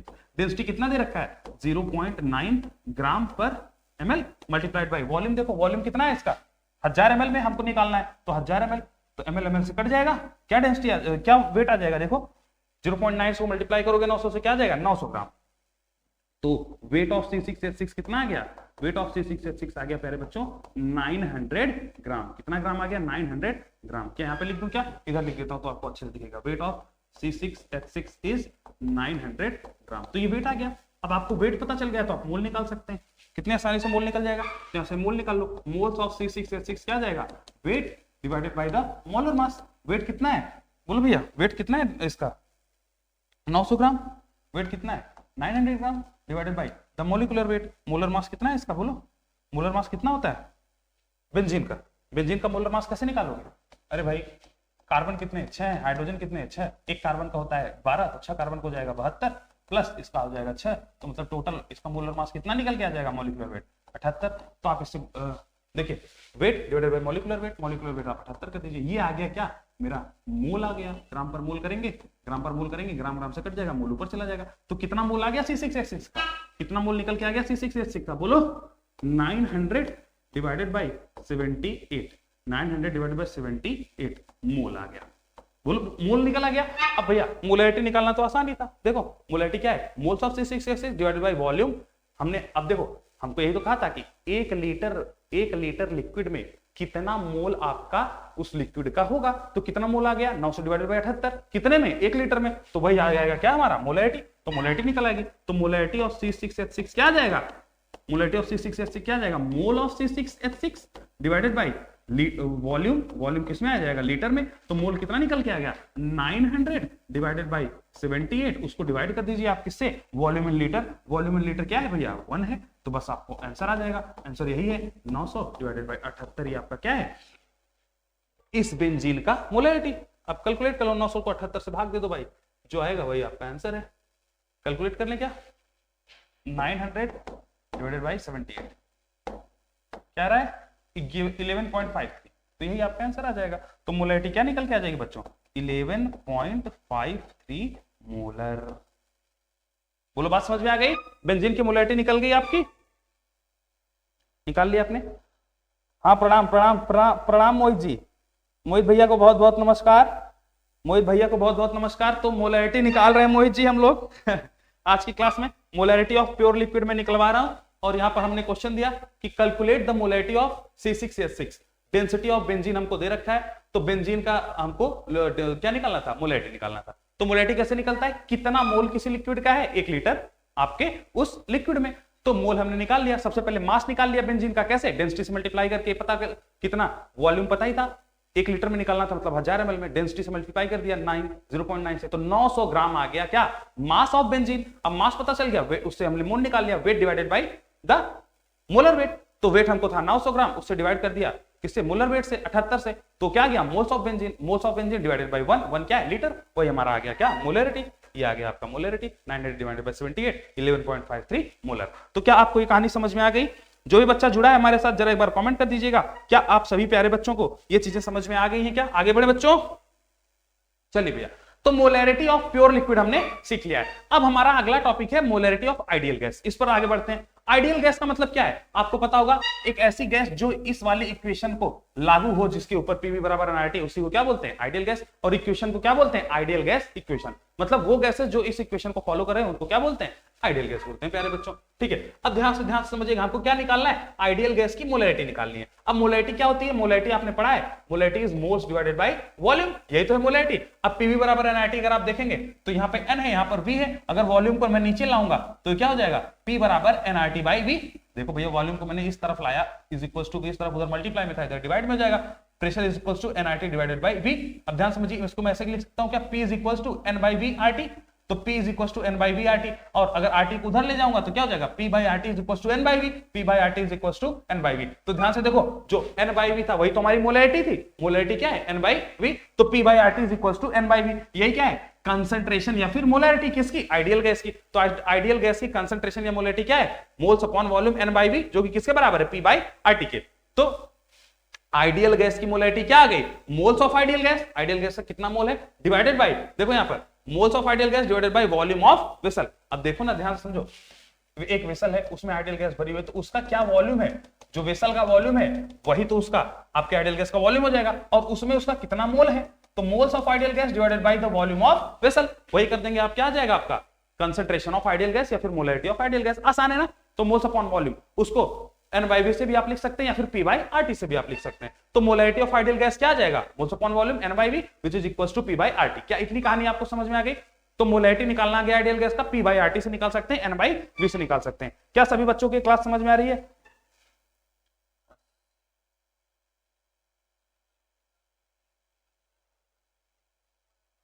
Sir मैं पाकिस्तान से आपकी लाइव क्लास ले रहा हूं।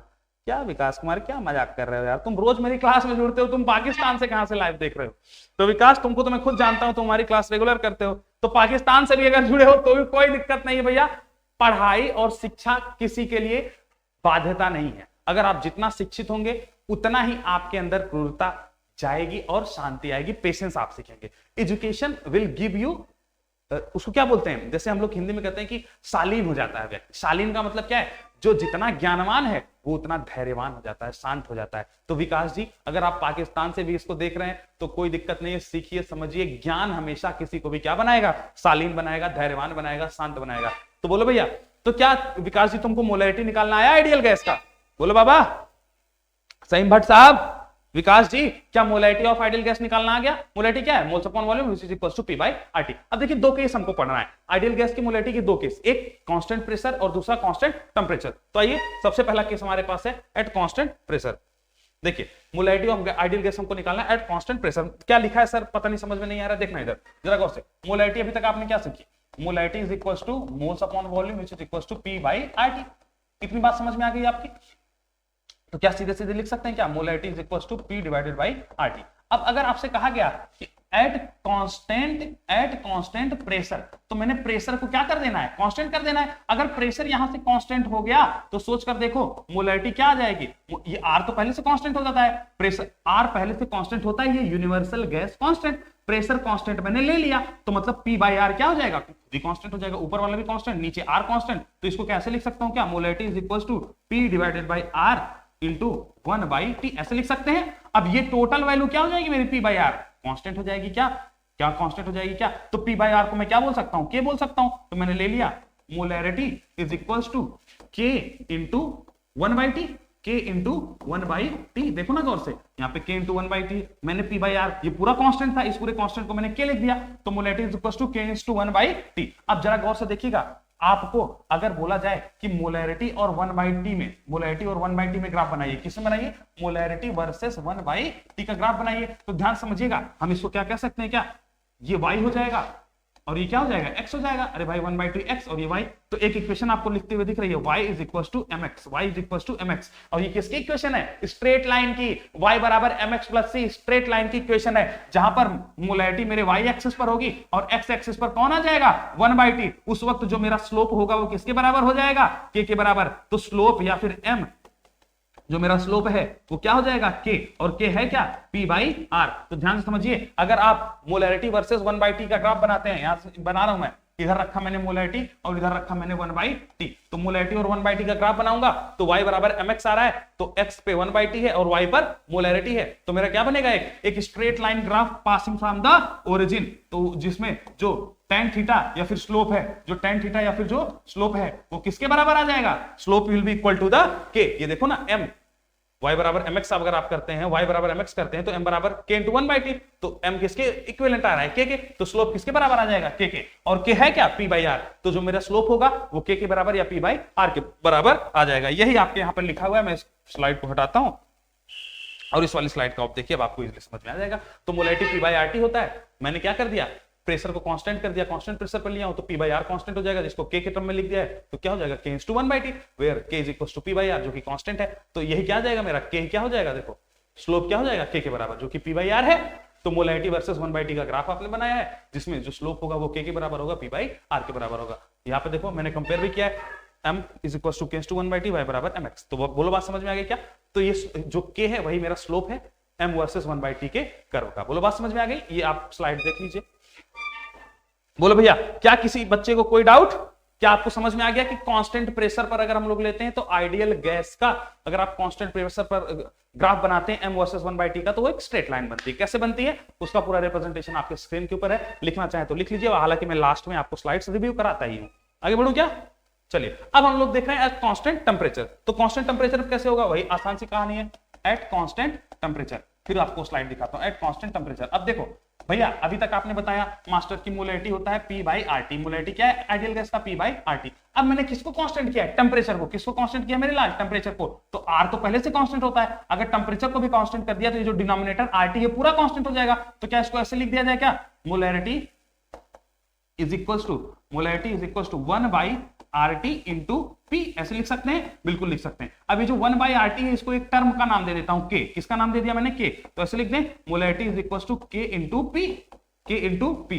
ध्यान समझो, molarity is equal to K into P, जहां पर मेरा K क्या हो जाएगा? बोलो, K हो जाएगा 1 बाई RT, 1 बाई RT। बोलो बात समझ में आ गई क्या? तो अगर मैं इसको कंपेयर करूं y बराबर mx से, y बराबर mx, तो ध्यान समझिए एक स्ट्रेट लाइन ग्राफ है जिसमें y एक्सिस पर मेरा मोलैरिटी होगा, x एक्सिस पर मेरा प्रेशर होगा, जो कि पास कहां से करेगा? ओरिजिन से, क्योंकि कोई भी C प्लस C यहां पे होता है, कोई भी C क्या है? 0 है, तो y इंटरसेप्ट 0 है। जिन बच्चों को ग्राफ का जानकारी नहीं है तो उन लोगों के लिए बता देना, अगर ग्राफ मेरा y बराबर mx आता है तो हमेशा ओरिजिन से पास करता है। कहां से पास करता है? ओरिजिन से। और आपको यहां पर दिख भी रहा है, एकदम कंपेरेबल ग्राफ है। m is equal to k into p है, y is equal to m into x है। तो x पे अगर हम प्रेशर रखते हैं, y पे अगर हम मोलैरिटी रखते हैं, तो हमारा जो स्लोप आएगा, m आएगा, स्लोप आएगा, वो किसके बराबर आएगा? k या फिर 1 बाई RT के बराबर आएगा। तो m वर्सेस p के ग्राफ में अगर मैं यहां पर प्लॉट करता हूं, एक ग्राफ प्लॉट करूं, किसके बीच में? यहां पर y एक्सिस पर मोलैरिटी रख दूं, x एक्सिस पर प्रेशर को रख दूं, तो जरा बताओ वो ग्राफ कहां से पास करेगा? एकदम ओरिजिन से पास करेगा विथ सम स्लोप। जो स्लोप आएगा, जो मेरा स्लोप आएगा बच्चों, वो किसके बराबर आ जाएगा? k dash. यहाँ पे इसको k डैश बोल दो ना, k हमने पिछली बार बोल दिया था, तो इसको k डैश बोल देते हैं, ठीक है? क्योंकि k हमने कांस्टेंट टेम्परेचर वाले पे k बोला था, तो इसको k डैश बोल देते हैं। तो स्लोप किसके बराबर आ जाएगा? k dash. और k डैश खुद है क्या? 1 बाई RT है। तो जो मेरा स्लोप आ जाएगा वो k के बराबर आ जाएगा या फिर 1 बाई RT के बराबर। तो k dash which is 1 by RT, और यही क्या हो जाएगा मेरा? स्लोप हो जाएगा किसका? Slope of molarity versus pressure curve. तो मोलैरिटी और प्रेशर के कर्व का ये क्या हो जाएगा? स्लोप। क्या ये पूरी कहानी आपको समझ में आ गई बच्चों? बोलो। जितना भी बच्चा हमारे साथ जुड़ा हुआ, क्या सभी बच्चों की चीज समझ में आ गई? जरा गौर से जाइए पीछे, सेम कहानी लिखी हुई है, molarity is equal to P by RT. आपने क्या कर दिया, कांस्टेंट टेंपरेचर पर किया है, तो यहाँ पे टेंपरेचर कांस्टेंट कर दोगे तो पूरी वैल्यू डिनोमिनेटर क्या हो जाएगी, कांस्टेंट, ये पूरा वैल्यू कांस्टेंट हो जाएगी। इसको हम क्या लिख सकते हैं, पी इंटू के डैश, तो के डैश किसके बराबर आ जाएगा, 1 बाई आरटी के बराबर आ जाएगा। ठीक है सर, तो m बराबर के डैश इंटू पी, y बराबर m इंटू एक्स, तो x किसके कंपेरेबल है, प्रेशर के, y किसके कंपेरेबल है, मोलैरिटी के। तो y एक्सिस पर मोलैरिटी रखा जाए, x एक्सिस पर प्रेशर रखा जाए, तो जो मेरा स्लोप आएगा वो किसके बराबर आएगा, m किसके बराबर आएगा, के डैश के बराबर। के डैश है क्या, 1 बाई आरटी। तो मैंने y एक्सिस पर मोलैरिटी रखा, x एक्सिस पर प्रेशर रखा, तो जो इस स्ट्रेट लाइन ग्राफ आया उसका जो स्लोप आएगा वो किसके बराबर आएगा, 1 बाई आरटी या फिर के डैश के बराबर आएगा। क्या आपको बात समझ में आ गई? तो यहाँ पे ये स्मॉल m है बेटा, स्मॉल m यहाँ पे इसको रिप्रेजेंट कर रहा है स्लोप को, small m this is equal to k dash, this is equal to the slope, ये डबल SL OPE होगा सर, ठीक है, SOL हो गया है, स्लोप करते ना, स्लोप, तो स्लोप किसके बराबर आएगा, 1 बाई आरटी के। यहाँ पर कैपिटल m क्या है, मोलैरिटी है, स्मॉल m ये क्या है, स्लोप है। समझ आ गया आपको? तो मैंने आइडियल गैस की भी कहानी आपसे डिस्कस कर ली है। अब हम लोग जो इस लेक्चर का जो लास्ट पॉइंट है उस पर आगे बढ़ रहे हैं बच्चा। इस लेक्चर का लास्ट पॉइंट क्या है, देखो ये वाला तो हमने डिस्कस कर लिया, इसको इरेज कर दिया जाए, ठीक है। आइए इस लेक्चर के लास्ट पॉइंट पर बढ़ते हैं, molarity of ideal gas in a gaseous mixture. मतलब अब आपको गैसियस मिक्सचर दिया जाएगा, एक कंटेनर है जिसमें गैसियस मिक्सचर्स डले हुए हैं, गैस ए है, गैस बी है, एक से ज्यादा गैसेस भरी हुई हैं। आप ध्यान समझिए, हमने आइडियल गैस को लिया है और गैसियस मिक्सचर क्रिएट किया गया है। अब एक बात इस चीज को ध्यान रखिएगा, हमको इस गैसियस मिक्सचर में किसी भी एक गैस की मोलैरिटी बतानी है। हमारा सवाल क्या है, आपको एक गैसियस मिक्सचर दिया हुआ है, इस गैसियस मिक्सचर में किसी भी एक गैस की क्या मोलैरिटी होगी। तो ध्यान समझिएगा, गैसियस मिक्सचर में किसी की भी आपको अगर मोलैरिटी बतानी है तो उससे पहले आपको यह बता दूं कि इस गैसियस मिक्सचर में जो दो गैसेस हैं वो नॉन रिएक्टिव होनी चाहिए, आपस में रिएक्ट करनी नहीं चाहिए। क्यों? क्योंकि भैया अगर आपस में रिएक्ट करेंगे तो मोल बदल जाएगा, और अगर मोल बदल जाएगा तो मोलैरिटी बताना हमारे लिए डिफिकल्ट हो जाएगा। जो कहानी हम पहले से पढ़ते हैं कि दो सॉल्यूशन से मिक्स कर देंगे तो क्या क्या कहानी हो जाएगी। लेकिन यहाँ पर हम दो आइडियल गैसेस को ले रहे हैं और गैसियस मिक्सचर है, तो दो आइडियल गैसेस हैं, ए है, बी है, लेकिन दोनों का मोल फिक्स है और वो आपस में रिएक्ट नहीं कर रही है। ठीक है, आइए ध्यान समझिएगा। तो मेरे पास एक गैसियस मिक्सचर है जिसमें दो गैसेस हैं, ए और बी, ये आपस में ध्यान समझिएगा रिएक्ट कर नहीं रही है। अब हमने क्या कर दिया कि ये जो जिस वेसल में ये है उनका वॉल्यूम है वी, तो जिस वेसल में ये आइडियल गैसेस या फिर मिक्सचर ऑफ गैसेस भरा हुआ है वो है, उसका वॉल्यूम आपको दे दिया है वी लीटर। ठीक है, लीटर में है, वी है उसका वॉल्यूम। ठीक है, अब यार जो आपका वेसल का वॉल्यूम है वही तो गैसियस मिक्सचर का वॉल्यूम भी होगा। अब ध्यान समझो, गैस तो पूरे भैया गैस तो पूरे कमरे में फैली है ना, अगर आप उस गैस को एक बर्तन में रख दो, वेसल में रख दो, तो उस बर्तन में फैल जाएगी। तो अगर आपको वेसल का वॉल्यूम पता है तो वही तो उस गैस के मिक्सचर का भी वॉल्यूम होगा। अगर एक गैस है तो उस गैस का वॉल्यूम हो जाएगा, अगर मिक्सचर ऑफ गैस है तो मिक्सचर ऑफ गैस का वॉल्यूम हो जाएगा। इसका मतलब जो वेसल का वॉल्यूम है वही आपके गैस के मिक्सचर का वॉल्यूम हो जाएगा। क्या प्यारे बच्चों को ये बात समझ में आ गई मेरे, कि वॉल्यूम ऑफ जो वेसल है वही किसके बराबर है, वॉल्यूम ऑफ गैसियस मिक्सचर के, और वो है कितना, वी लीटर। है कितना, वी लीटर। बोलो बात समझ में आ रही है, बोलो भैया, कमेंट करो क्या समझ में आ रहा है क्या। ठीक है, अब ध्यान समझना, अब मुझसे कहा गया कि आपको मोलैरिटी बतानी है एक एक गैस की with respect to the gas. जैसे मुझसे बोला गया कि आप इसमें ए गैस की, जैसे दो गैसेस मिक्सचर थे ए और बी, अब मुझसे कहा गया कि गैस ए की मोलैरिटी बता दीजिए और गैस बी की मोलैरिटी बता दीजिए। तो कैसे बताया गया, मोल्स ऑफ गैस है divided by volume of gaseous mixture. अब ध्यान समझिएगा, किस गैस का कितना मोल है, कितने में, टोटल गैसियस मिक्सचर के वॉल्यूम में। मतलब अगर आपको ये गैसियस मिक्सचर कंटेनर दिया हुआ है, इस कंटेनर में, इस गैसियस मिक्सचर के वेसल में, उस गैस का, अगर ए गैस का मुझे मोलैरिटी पूछ रहा है तो ए गैस का कितना मोल है, कितने में, टोटल आपके इस वेसल के वॉल्यूम में या फिर टोटल गैसियस मिक्सचर के वॉल्यूम। तो अगर आपको गैस ए की मोलैरिटी बतानी है तो moles of gas A divided by the volume of gaseous mixture in litre. वैसे ही अगर आपको गैस बी का आपको क्या बताना है, मोलैरिटी बताना है, तो कैसे निकलेगा, moles of gas be divided by volume of gaseous mixture in litre. तो क्या प्यारे बच्चों, आप गैसियस मिक्सचर में एक एक गैस का सेपरेटली आप मोलैरिटी बता सकते हैं अगर वो गैसेस नॉन रिएक्टिव हो। उसका तरीका यही है कि अगर गैसेस मिक्सचर में एक का गैस, किसी भी गैस का मोलैरिटी बताना है तो उसका मोल डिवाइडेड बाय गैसेस मिक्सचर का वॉल्यूम। ठीक है, बोले बात समझ में आ गई क्या, जिस भी गैस की मोलैरिटी पूछे उसका मोल divided by total volume of the gaseous mixture. Total volume gaseous mixture का क्या होगा, जो उस वेसल का वॉल्यूम होगा। बोलो बात समझ में आ गई। चलो इस क्वेश्चन को देखो, क्वेश्चन क्या कह रहा है, if molar mass of gaseous mixture contain N2NO2। मतलब आपको एक वेसल दिया, उसमें दो गैस भरने को बोल दिया, एक है N2 और दूसरी है O2। ठीक है मास्टर, अच्छा क्वेश्चन है, टाइम लगेगा, 2 मिनट का पूरा समय दूंगा, ढंग से करना, पुराने सारे कॉन्सेप्ट्स इसमें आपके रिवाइज हो जाएंगे और पुराने कॉन्सेप्ट्स के बिना आप इस क्वेश्चन को सॉल्व भी नहीं कर पाएंगे। तो if molar mass of gaseous mixture contain N2NO2, ठीक है, तो गैसियस मिक्सचर है जिसमें N2NO2 है, इज 28.8। ध्यान समझिए, अगर किसी एक का मोलर मास होता तो सेपरेटली देता, भाई N2 का इतना मोलर मास है, O2 का इतना मोलर मास है। लेकिन वो कह क्या रहा है कि एक गैसियस मिक्सचर है जिसमें N2 और O2 है, उसका मोलर मास कितना है, 28.8 है। इसका मतलब वो ये कहना चाह रहा है कि एवरेज मोलर मास जो उस गैसियस मिक्सचर का है वो इतना है। वो किसी एक का मोलर मास नहीं दे रहा है, वो क्या दे रहा है, एवरेज मोलर मास गैसियस मिक्सचर का। और आपको एवरेज मोलर मास निकालना सिखाया जा चुका है, इसलिए मैंने आपसे बोला कि पुरानी चीजें रिव्यू होंगी। तो ध्यान समझिए, एवरेज मोलर मास आपको दे रखा है जिस एक गैसियस मिक्सचर का 28.8, और आपसे कह रहा है then calculate molarity of mixture in terms of O2 gases at 1 atm and 273 kelvin temperature. तो आपसे कह रहा है कि O2 गैस के रिस्पेक्ट में आप बता दीजिए कि मोलैरिटी क्या होगी इस गैसियस मिक्सचर की। अभी तो आपको पता है कि दो गैस दी हुई, किसी एक का मोलैरिटी बताना है तो कैसे निकालते हैं, moles of that gas divided by volume of gaseous mixture. अब आपको O2 का मोल पता है क्या, नहीं सर पता नहीं है, लेकिन मुझे निकाला जा सकता है और उसी हिसाब से आप निकालेंगे। वॉल्यूम के लिए आपको कहानी यहाँ पे दे रखी है 1 atm 273, मोल के लिए ऊपर कहानी रख रखी है उसने क्या, एवरेज मोलर मास से। तो आप एवरेज मोलर मास से मोल तक पहुंचिए, और मोल तक पहुंचने के बाद आपको वॉल्यूम के लिए यहाँ पर दे रखा है। तो एवरेज मोलर मास से मोल तक कैसे पहुंचना है ये आपको बताया जा चुका है। और वॉल्यूम यहाँ पे देखो O2 गैस के लिए आपको दे रखा है 1 atm 273 केल्विन टेंपरेचर। तो प्रेशर दे रखा है, टेंपरेचर दे रखा है, मोल आपको पता होना चाहिए, उस हिसाब से आप क्या निकाल लेंगे, वॉल्यूम। तो मोल निकालिए, वॉल्यूम निकालिए, दोनों को डिवाइड करिए, आपको क्या निकल के आ जाएगा, बोलिए, मोलैरिटी आ जाएगा। क्या निकल के आ जाएगा, molarity of mixture in terms of O2 निकल के आ जाएगा। बोलो बात समझ में आ रही है। ट्राई करने का समय देता हूं, 2 मिनट का प्रॉपर समय दिया जाएगा। आज ये इस सेशन का आखिरी क्वेश्चन है, तो 2 मिनट आपको समय दिया जा रहा है। 2 मिनट में हल करिए इस क्वेश्चन को। बेहतरीन क्वेश्चन है, अच्छे लेवल का क्वेश्चन है, आने लायक क्वेश्चन है। तो 2 मिनट आपके पास समय है, समय सीमा प्रारंभ हो चुकी है। सॉल्व करके बताएं, कमेंट करते रहिए। जो लोग देख रहे हैं सेशन को, कमेंट करते रहो, बैठो नहीं। क्या समझ में आ रहा है तुम लोगों को बेटा?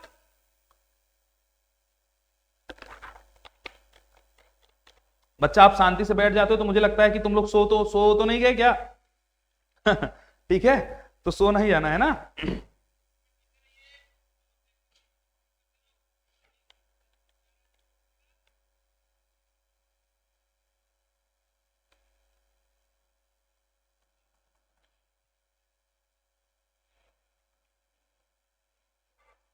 सवाल हल करो भाई।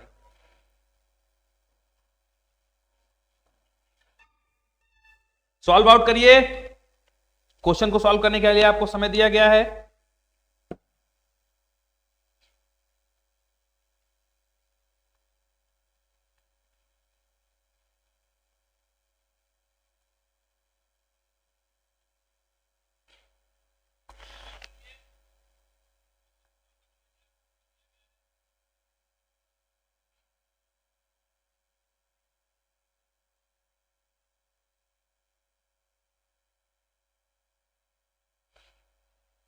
सॉल्व करो, 40 सेकंड समय और है।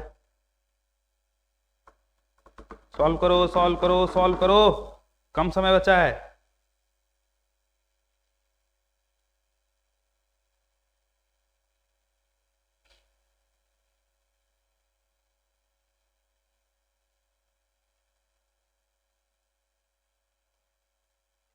समय कम है, 15 सेकंड और है आपके पास, सॉल्व करिए।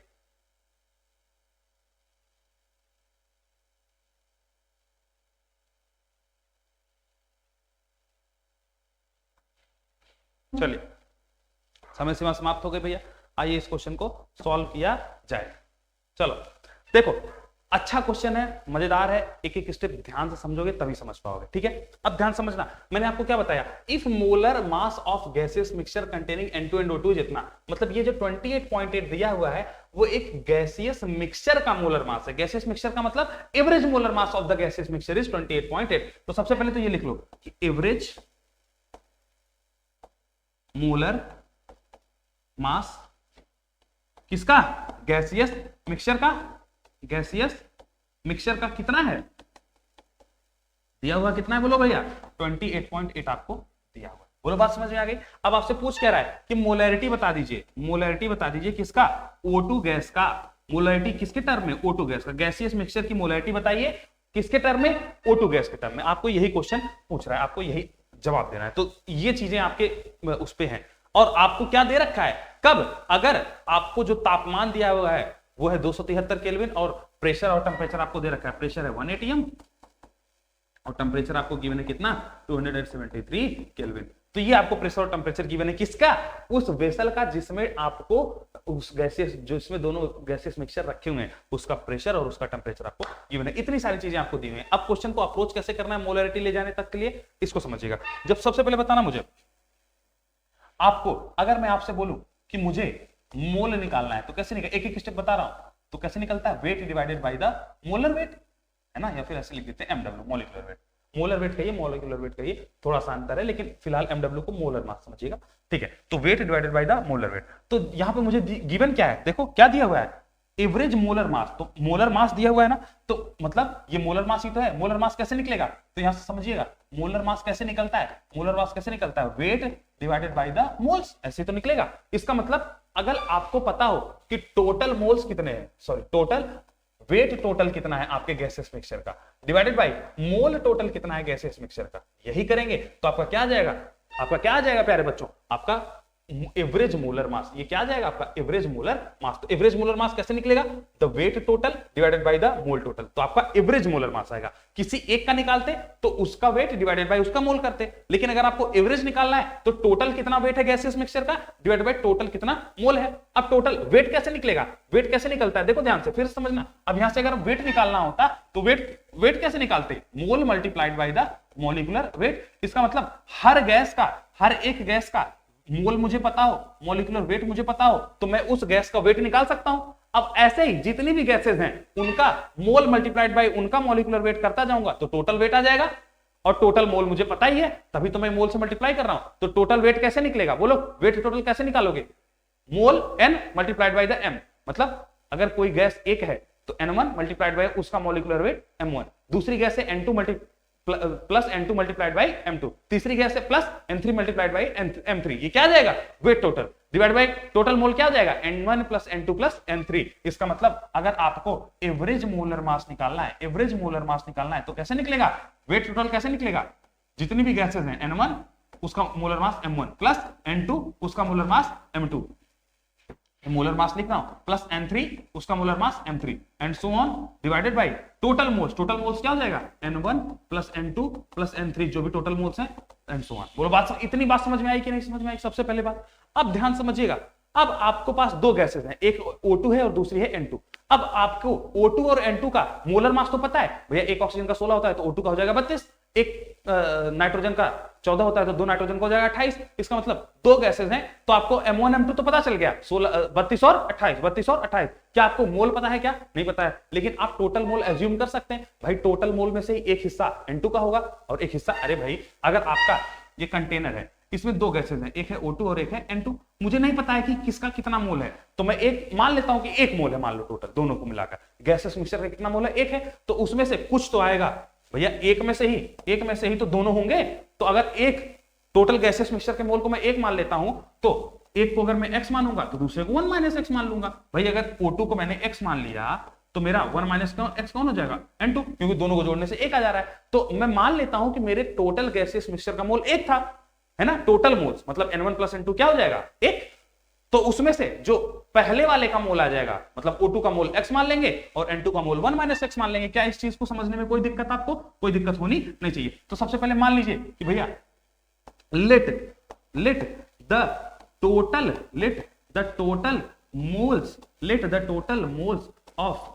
moles of gaseous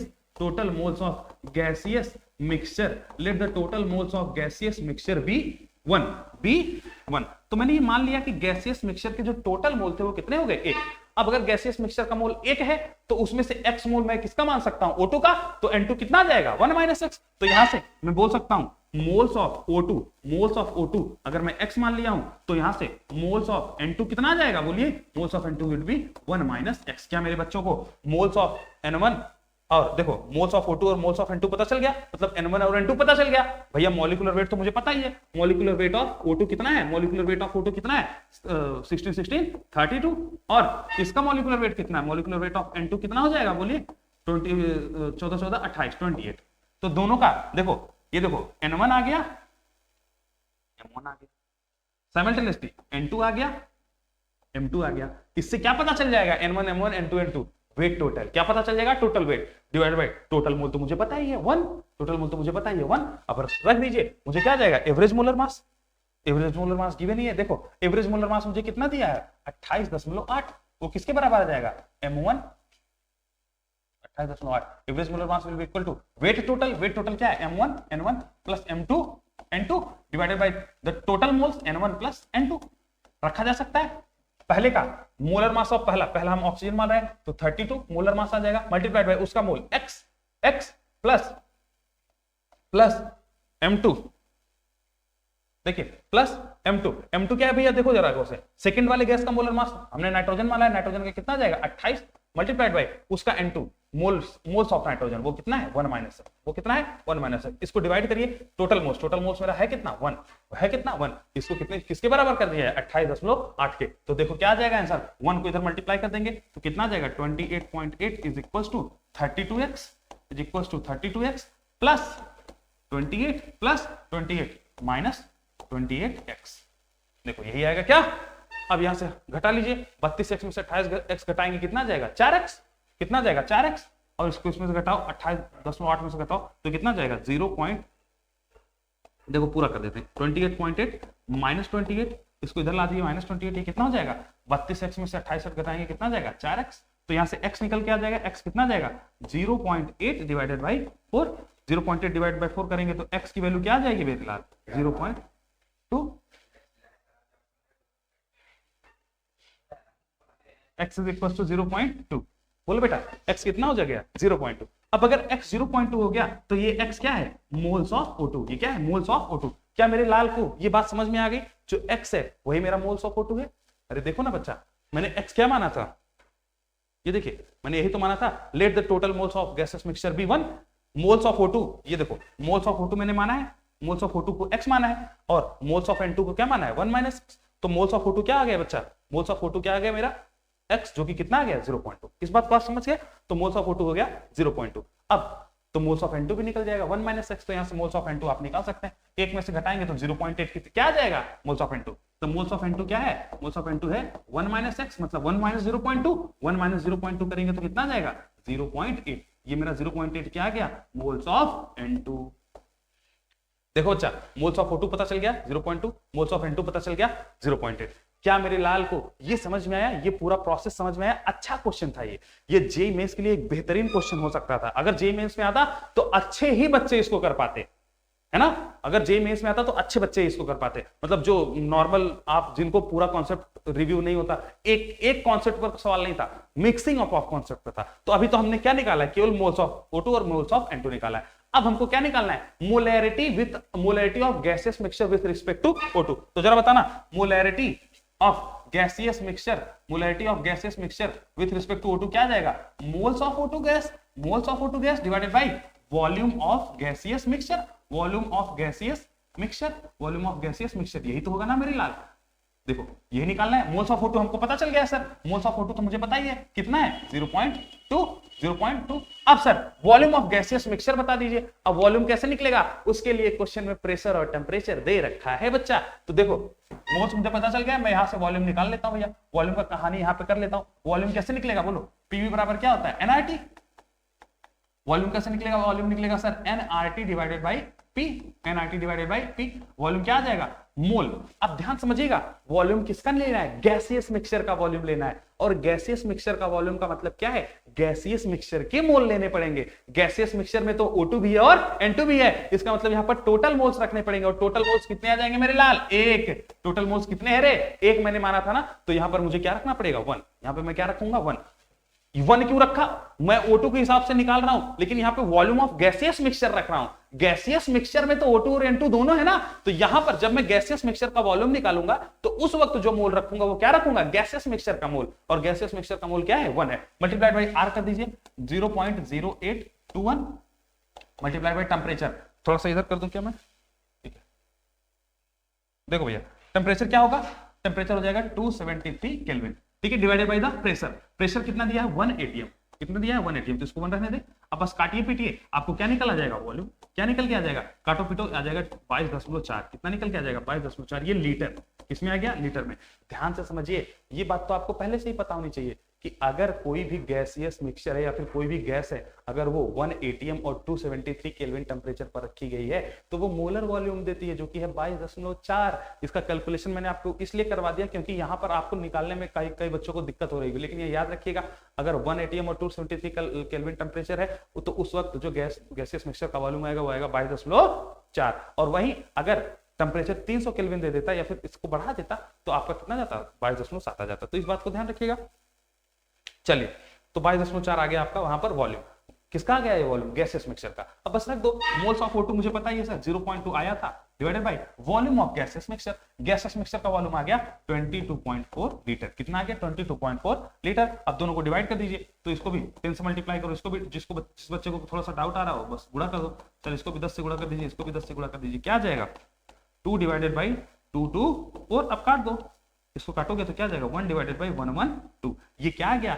इतना मोलैरिटी आ गई। इतना क्या आ गई? Molarity with respect to O2 gas. तो ये आ गई आपको molarity of gaseous mixture with respect to O2 gas. बोलो बात समझ में आ गई क्या मेरे लाल? 1/112 क्या है ऑप्शन में? 1/112 देखो जरा चेक करो, 1/112 है क्या? देखो देखो देखो, ये रहा चौथा ऑप्शन 1/112। क्या समझ में आ गया बच्चों को? क्या आपको ये चीज समझ में आ गई बच्चा? 1/112 ठीक है। आओ देखो जरा, यहां पर आज का सेशन आपका एंड अप करते हैं। एक बार मैं तुमको रिव्यू करवा देता हूं, पूरा स्लाइड्स रिव्यू करवा दे। सईम भट्ट जी, क्या अभी तक आप जुड़े हुए हैं कि नहीं जुड़े हुए हैं? कमेंट करिए। हाँ सर प्रेजेंट हूं। समझ में आया सईम? बोलो। सईम, जो तुम्हें डाउट था उस डाउट को भी मैंने क्लियर किया और यहां से आपका आज का क्लास खत्म होता है। लेक्चर नंबर 20 ये था आपका। ठीक है, क्या क्या पढ़ना है ये आपके सामने 3 पॉइंट्स आज हमको डिस्कस करना था। ये पहला क्वेश्चन था डिस्कशन से पहले का। ठीक है, ये पहला क्वेश्चन, ये रहा उसका सोल्यूशन का पहला पेज, ये उसके सोल्यूशन का दूसरा पेज, ये उसके सोल्यूशन का तीसरा पेज। ठीक है, ये उसके सोल्यूशन का चौथा पेज। नोट करते जाना। ठीक है बच्चा, ये उसी के सोल्यूशन का 5वां पेज और इसी पे आप बेस्ड था आपका कैलकुलेशन। ठीक है, जिन बच्चों को स्क्रीनशॉट लेना वो देखते जाइए। ठीक है, आगे बढ़े क्या? चलिए, ये आ गया हमारा नेक्स्ट स्लाइड जिसमें हमने सेकंड क्वेश्चन डिस्कस किया। सेकंड क्वेश्चन आप नोट कर लीजिए, स्क्रीनशॉट ले लीजिए। आगे बढ़े, चलो देखो, ये आ गया उसका सोल्यूशन का पहला पेज 0.05 मोल्स और यहां से हमने निकाला है ये दूसरा पेज 0.5 मोलर। ये हमारा आंसर था। आंसर टिक कर दो यहां पर। ये देखो 0.5 मोलर था ना, हमने टिक नहीं किया था। तो सेकंड क्वेश्चन ये था, उसके 2 पेज में सॉल्यूशंस थे। ये आपका पहला पेज था और ये आपका दूसरा पेज था। नोट डाउन हो गया? आगे बढ़े। जो भी बच्चा जुड़ा हुआ है, क्या इस सेशन को एंड किया जाए? कमेंट करिए। चलो, ये हमने देख लिया। फिर हम आगे बढ़ते हैं मोलैरिटी ऑफ प्योर लिक्विड पर। इस पेज का स्क्रीनशॉट और स्लाइड को नोट डाउन कर लीजिएगा। आगे बढ़े। चलिए, ये देखिए, फिर आपका आ जाता है एक क्वेश्चन जिसमें हमने मोलैरिटी कैलकुलेट करवाई प्योर लिक्विड बेंजीन की, उसी का कैलकुलेशन है नेक्स्ट पेज पर।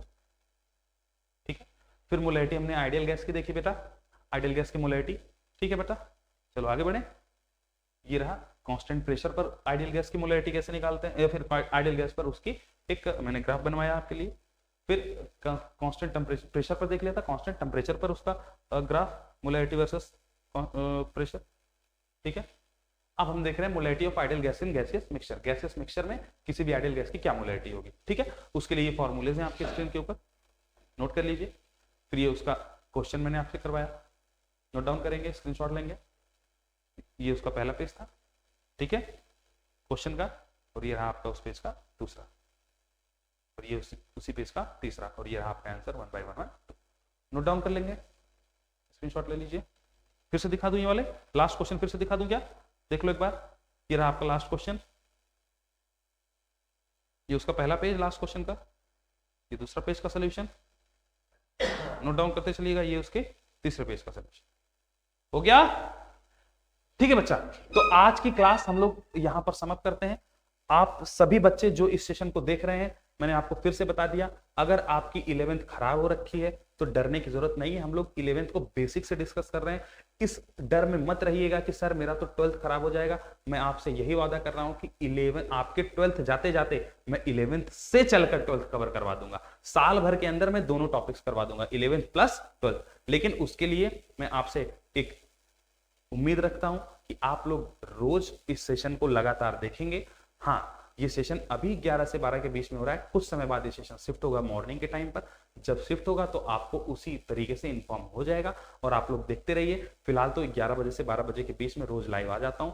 तो आप उस टाइम पर यहाँ पर मौजूद रहा करिए। जब ये session early in the morning होने लगेगा तो आप लोग एक आध दिन तो आपको हो सकता है कि सर पता नहीं चला, लेकिन नेक्स्ट डे से आप उस हिसाब से मैनेज कर लीजिएगा। ठीक है बच्चों, तो आज का सेशन यहाँ पर एंड अप किया जाए। बहुत मेहनत से चीजों को पढ़ाया जा रहा है। 20वां लेक्चर है, हाँ 2 से 3 लेक्चर में और ये चैप्टर खत्म हो जाएगा। इडियोमेट्री लास्ट टॉपिक है, वहां पर पढ़ा के इस टॉपिक को एंड अप करूंगा।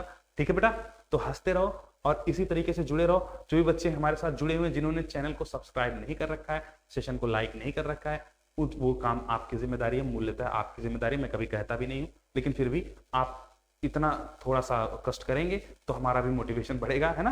ठीक है, चलो बच्चों, तो मिलते हैं आपसे नेक्स्ट क्लास में। कल 21वां लेक्चर लेके आऊंगा आप लोगों के लिए, और भी मजेदार सेशन होगा, और भी प्यार से हम लोग चीजों को पढ़ेंगे, सीखेंगे।